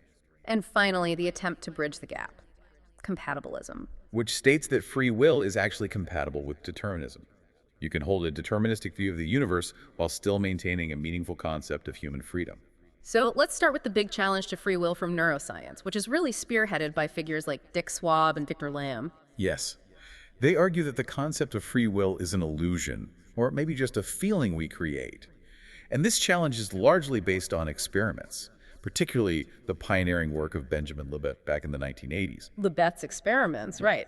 He demonstrated that if you ask a person to voluntarily move their wrist while you're monitoring their brain activity, A readiness potential registers in the brain a fraction of a second before the person reports consciously deciding to move. That's the core finding. The action is already initiated by underlying brain processes before conscious awareness even catches up. So people like Lame argue that actions are determined entirely by stimulus-response couplings based on the brain's history, which makes the idea of a true self initiating the action pretty problematic. Consciousness just narrates the process after the decision has been made. The mind playing catch-up. Exactly. Dick Swab outlines what we generally think constitutes free will. He cites 3 elements we instinctively look for. Right. First, that the choice of an alternative decision was possible. Second, there was a clear motive. And third, the decision originated from oneself, without external constraints. And the neuroscientific critique just tries to dismantle all 3. It does. The possibility of an alternative is hard to prove in a fully causal system. Motives are often deep-seated drives we don't consciously choose. And that third oneself origination, that's the one shattered by the Libet data. We only become conscious of the choice after the brain has already started the action. A fraction of a second after. We then experience that consciousness as free will, but it was just the conscious mind catching up to a determined brain process. So the mind is just telling a story about a choice that was already locked in. But some neurologists suggest consciousness might retain a crucial last-ditch power, the neuroveto. Yes, the neuroveto. The ability to stop a process or an action that's already been initiated, even if consciousness can't initiate it itself. It's the ability to say no to an impulse that is already underway. So it's a very limited form of freedom. Very limited. Freedom from an action rather than freedom to an action. But it does offer a tiny window for human intervention. And even when people look to physics for refuge, they find challenges. I mean, quantum mechanics suggests fundamental indeterminacy at the particle level. That seems to break the causal chain. It does break the causal chain, but that indeterminacy is generally seen by physicists as pure chance, coincidence, randomness. Right. And if our actions are determined by causality, we aren't free. If they're determined by chance, we aren't free either, because randomness is not self-origination. Both of the main scientific avenues, determinism and indeterminism, they both struggle to account for the kind of freedom we need for moral accountability. And this philosophical hair-splitting over causality matters immensely. Our entire legal and moral system rests on the idea of real choice. We hold people accountable because we assume they could have chosen otherwise. Exactly. We engage in moral accountability every single day by exercising a crucial distinction. We forgive, or at least we reduce blame, if someone's misbehavior results from conditions where they had no real choice. Like the sources mention, pathological conditions like Tourette's syndrome, or physical coercion like a gun to the head. Or severe cognitive impairment like Down syndrome. In these cases, a superficial choice might exist, but a real, rational alternative was absent. But here is the core dilemma that the determinists raise. If everything, our background, our genetics, our circumstances, our brain history, if all of it is ultimately causally determined, then does anyone ever have a real choice? And if the hard deterministic view is true, the distinction between pathological behavior and, normal objectionable behavior would just collapse. Right. We would have to stop blaming the criminal entirely because their actions were just as determined as the actions of a person with Tourette's. They're simply acting according to their brain states, which were determined by preceding causes. Which is an untenable position for society. So how do thinkers resolve this conflict between a determined universe and the undeniable fact that we need moral practice? This is the role of the compatibilists. They shift the focus entirely, away from metaphysical free will, this idea of an uncaused cause, and toward reasons-based action. Okay, what does that mean? What matters for moral practice isn't whether the action was strictly undetermined, but whether the actor possessed the ability to act on reasons, on rational considerations, and on stable mental states like values, promises, and intentions. So freedom isn't the ability to step outside causality. It's the ability to respond to reason. That's it. If I rob a bank because I calculate it offers the best financial gain, that is a reasons-based action and I am accountable, even if my need for that gain was determined by my circumstances. So moral practice becomes less about proving radical self-origination and more about whether you are a being capable of rational competence. Of responding to and justifying your actions based on shared rational norms. The key is whether you wanted to do it based on your internal framework of reasons, even if that framework itself was formed causally. Okay, so if we define choice as acting on our reasons and wants, we then have to ask, are those reasons truly ours? Or are they dictated by society? And this brings up the question of authenticity. And here we see a huge tension between Jean-Jacques Rousseau and Jean-Paul Sartre. Two very different takes. Very different. Rousseau viewed society as the principal threat to true selfhood. He believed authenticity is found in the state of nature, guided by true innate needs, which he called self-love, or amour de soi. This is basically self-preservation, tempered with pity for others, but society corrupts this natural goodness. Yes.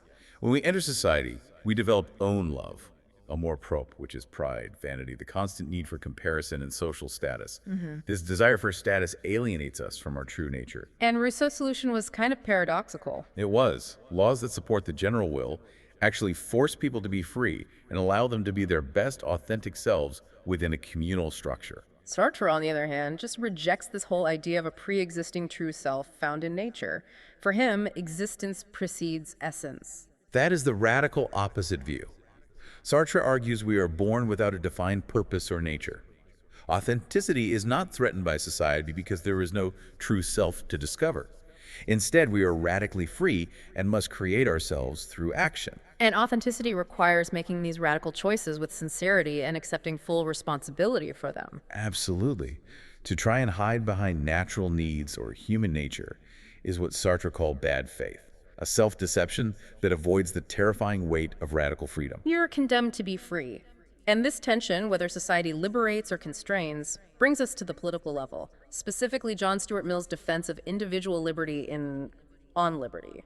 Mill saw society itself, the majority, as a profound threat to individuality and authenticity. He called it social tyranny. Right. This is the overwhelming pressure of convention, custom, and the majority opinion to suppress divergent ideas. And Mill feared this more than political oppression because it penetrates deeper into the details of life. It enslaves the soul itself. And his central remedy was the harm principle. Yes. Individual freedom allows a person to do whatever they want so long as it doesn't harm others.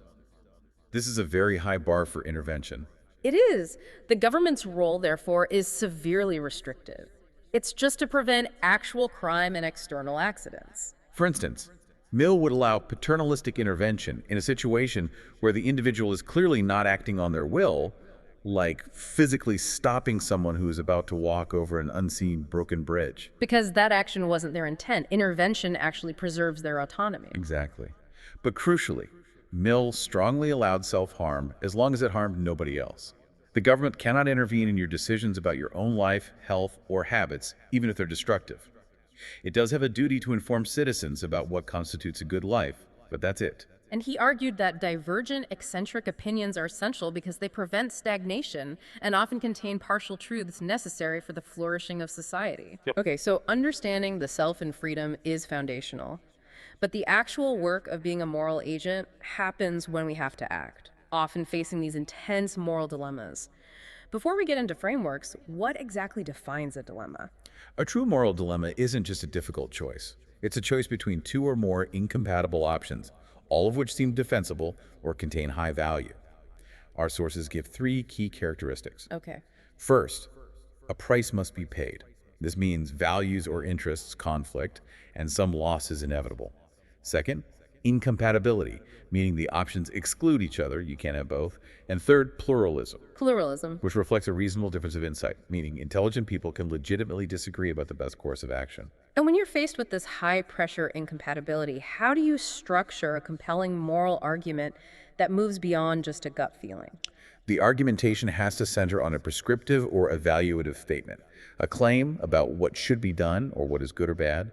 And to build this structure, the sources recommend using the logical want construction.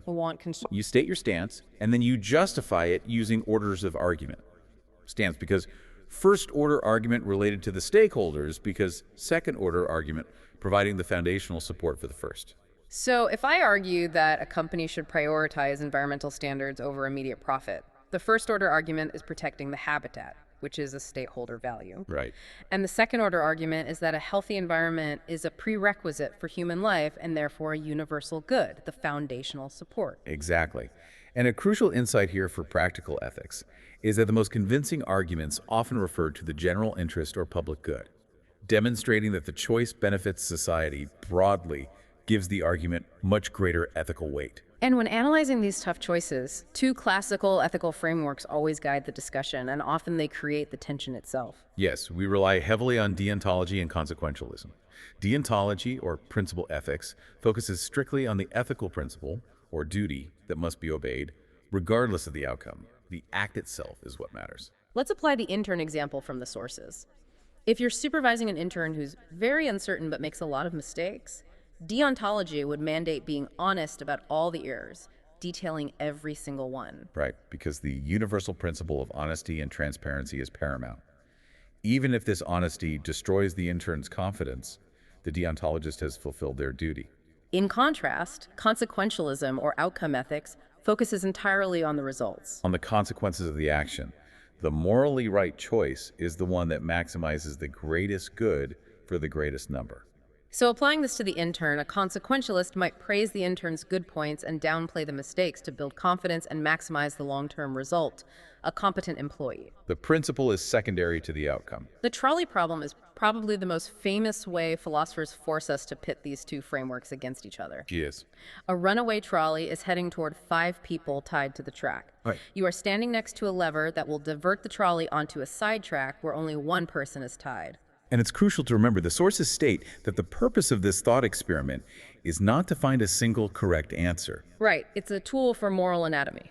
It encourages reflection on why we hold the principles we do, and it allows us to explore moral extremes in ways that aren't possible in the real world. And in the classic scenario, pulling the lever, most people are utilitarian. They make that simple consequentialist calculation. 1 life is less than 5, so pulling the lever is the regrettable but necessary choice. But then we pivot to the fat man variation. You are now standing on a bridge over the tracks. The only way to stop the trolley is to push a large, healthy man off the bridge and onto the tracks. The calculation is identical. Sacrifice 1 to save 5, yet most people recoil instantly. Why does our moral intuition shift so dramatically? I mean, logically, the math hasn't changed. Why does the means, the deontology, suddenly become more important than the ends in the fat man case? Because the fat man variation violates a core principle of human dignity, one articulated by Kant. We must treat humanity always as an end in itself and never merely as a means to an end. Okay. In the lever case, the death of the one is a side effect of diverting a threat. In the fat man case, the victim's body must be used as a means, a tool, to stop the train. You have to intentionally select and violate a healthy, otherwise uninvolved person. And that intentional violation of bodily integrity is why our principles kick in and resist the utilitarian calculation. Precisely. It makes the fat man case morally equivalent to the doctor dilemma, sacrificing 1 healthy patient for organ harvest to save 5 others. Our intuition tells us that a person's body is inviolable, regardless of the statistical outcome. And of course, the thought experiment immediately raises complicating factors. Is the fat man guaranteed to stop the train? Who are these people? You know, if the 5 people are hardened criminals and the 1 is an innocent child, the moral calculation is instantly clouded by bias. The hypotheticals are simple in premise, but infinitely complex in practice. There is also the argument that's often raised that non-action is the morally safe choice. By not touching the lever, I avoid responsibility. The sources strongly counter this. They argue that once you have seen the situation and understood the inevitable outcome of inaction, you are already involved. Choosing not to act makes you morally responsible for the ensuing deaths. Inaction is a choice. Inaction is itself a choice, and you are responsible for the consequences of that choice, especially when those consequences are predictable and severe. This clash between autonomy, principles, and consequences becomes acutely relevant in bioethical decisions, especially end-of-life care, where a person's identity is really at stake. Let's look at the case of Mrs. B, who was completely paralyzed but mentally sound and wished to end her life. Her situation illustrates the vital connection between a person's practical identity, what they value in life, their core roles, and their normative authority. Their right to self-determination over their situation. Right. For Mrs. B, a life without the ability to act was fundamentally inconsistent with her identity, which lent moral weight to her autonomous choice. And if we accept her normative authority, we must respect that choice. This brings us to Mackenzie's concept of relational autonomy, which deepens what respect truly requires. Mackenzie proposes a weak substantive relational approach. This requires not just passive respect for the decision, but also the active promotion of autonomy. So we have to provide the conditions, the information, the assistance necessary for the person to genuinely exercise their choice. And central to this is recognizing the person's fundamental humanity and bodily integrity, their inviolability, even if we disagree with the decision. We must recognize their right to control their self, regardless of our own moral discomfort. This discussion has become intensely political in the Netherlands, centering on the voltooid leven or completed life debate. Yes, the existential suffering of older people who are life-weary, but not medically or psychiatrically ill. And the debate was famously kickstarted by Hub Dryon advocating for the Dryon pill, a humane means for the elderly to end their lives autonomously. The legal test case, Senator Brongersma, who suffered from profound existential weariness but had no physical diagnosis, forced the central question. Does purely existential suffering fall under the medical domain of assisted dying? Right. And the court ultimately ruled that Brongersma's suffering was enduring and without prospect of improvement, allowing assisted dying on the basis of necessity. However, this highlights the great paradox facing high-care societies. Which is? If the medical field refuses to engage with purely existential suffering, a high standard of care could inadvertently lead to a care prison, Sorgevangenschap, forcing people who wish to die to live against their deepest will just because they don't meet traditional criteria for a treatable illness. And critically, as the sources emphasize, even where legal criteria exist for assisted dying, genuine choice doesn't exist if the doctor refuses. The patient is totally dependent on the doctor's cooperation. Exactly.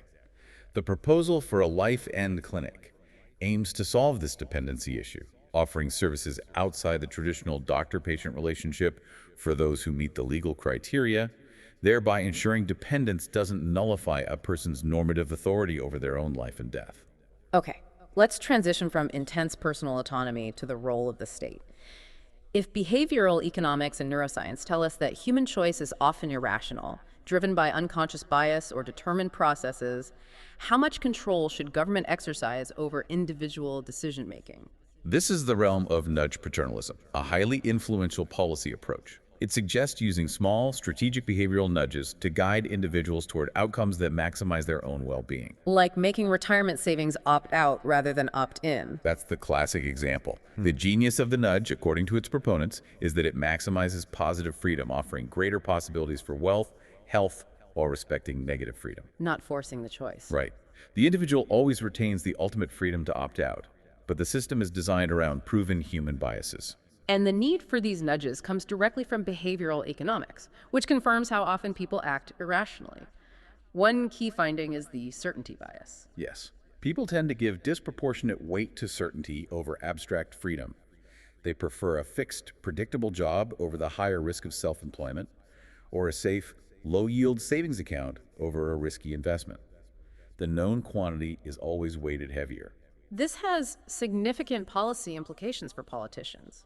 You can't just promote radical individual freedom and responsibility and ignore this inherent human need for security. No. If the government wants citizens to accept the uncertainty and responsibility that comes with greater personal freedom, they must first demonstrate societal security through strong social welfare and safety net systems. So that underlying security, the trust that the state won't let you starve, is the foundation upon which people feel safe enough to take personal risks and exercise their freedom. Without that foundational security, people will always gravitate toward certainty, often making economically or socially irrational choices in the long run. And this impulse to optimize choice extends far beyond defaults and into our very biology, raising profound ethical questions about technological enhancement, particularly designer babies. The genetic manipulation of embryos. Julian Savulescu argues that if we have the capability to eliminate serious disease, it is not just permissible, but morally necessary to do so. But this immediately forces us to confront that central philosophical question: what constitutes a good life? Exactly. If we eliminate deafness, because society views it as a defect, how do we respond to deaf parents who strongly desire a deaf child, valuing the community and culture that comes with that identity? Or if we try to eliminate traits associated with cognitive disability, yet studies show many people with Down syndrome report happy, fulfilling lives.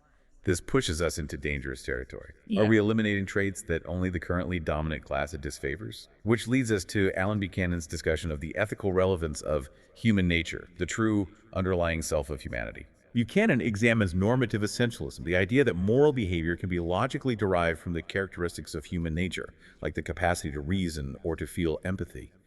And he suggests human nature plays two critical roles in ethics, The first being human nature as morality. which refers to our capacity to recognize and act on reasons, our capability for rational choice and moral action. If we neglect or technologically improve this capacity, we have to assess the ethical implications of that change. And the second, which is maybe more profound, is human nature as a feasibility constraint on morality. Yes, our evolutionary history might have ingrained traits like innate prejudice against strangers, or, religiously speaking, sins and egoism. These traits define the limits of what morality can legitimately demand from us. So enhancing ourselves technologically means potentially removing those very constraints. And fundamentally changing the moral landscape and what it means to be a morally accountable human being. If we eliminate all temptation, are we still moral? This question of accountability and capacity becomes critically relevant in applied ethics, especially with the rise of artificial moral agents, AMAs, capable of making ethical judgments. Particularly in data-rich environments like bioethics and medicine. The sources confirm that the first two levels of AMA systems that provide technical assistance or amplify human decision-making, they already exist and are highly useful. But the future raises these philosophical issues. Can ethics, which often requires empathy, contextual understanding, discussion, can it really be reduced to patterns in data that an algorithm can process? AI can certainly gather far more data and find better correlational arguments than any single human doctor. Take the Bayes system. Right. It can predict what percentage of neonatologists or pediatric surgeons would advise for or against an operation based on real-life case values. That's powerful predictive data. But here is the critical limitation. The Bayes system can't explore the reasons why those real-life factors like parental stress or the family's economic situation were important to the doctors in the first place. So AI excels at correlation and calculation, but ethics demands explanation, justification, and context. And if AI or machine learning decisions begin to replace human professional judgment, we face a crisis of trust and responsibility. If patients can't trust the human doctor's judgment because it's supplanted by an algorithm they don't understand, institutional trust in the medical profession erodes dramatically. This is the explainability problem. Exactly. If an AI decision is opaque, a black box, and leads to a misdiagnosis, who is legally and morally responsible? Is it the doctor who deferred to the machine, the company that supplied the algorithm? And the sources emphasize that moral judgment isn't just a psychological model applying principles.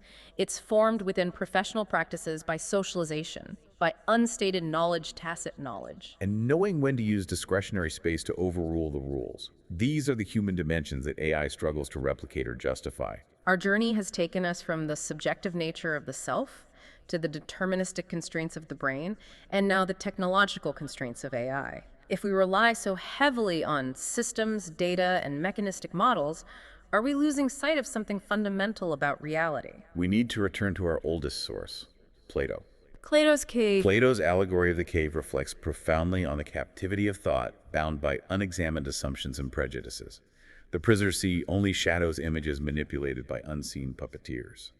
And the sources note that these prisoners are confirmed in their worldview by their success at predicting the sequence of images. They even compete to be the best shadow predictors. They are, as the sources put it, doomed to delusion, anak, which means necessity or fate.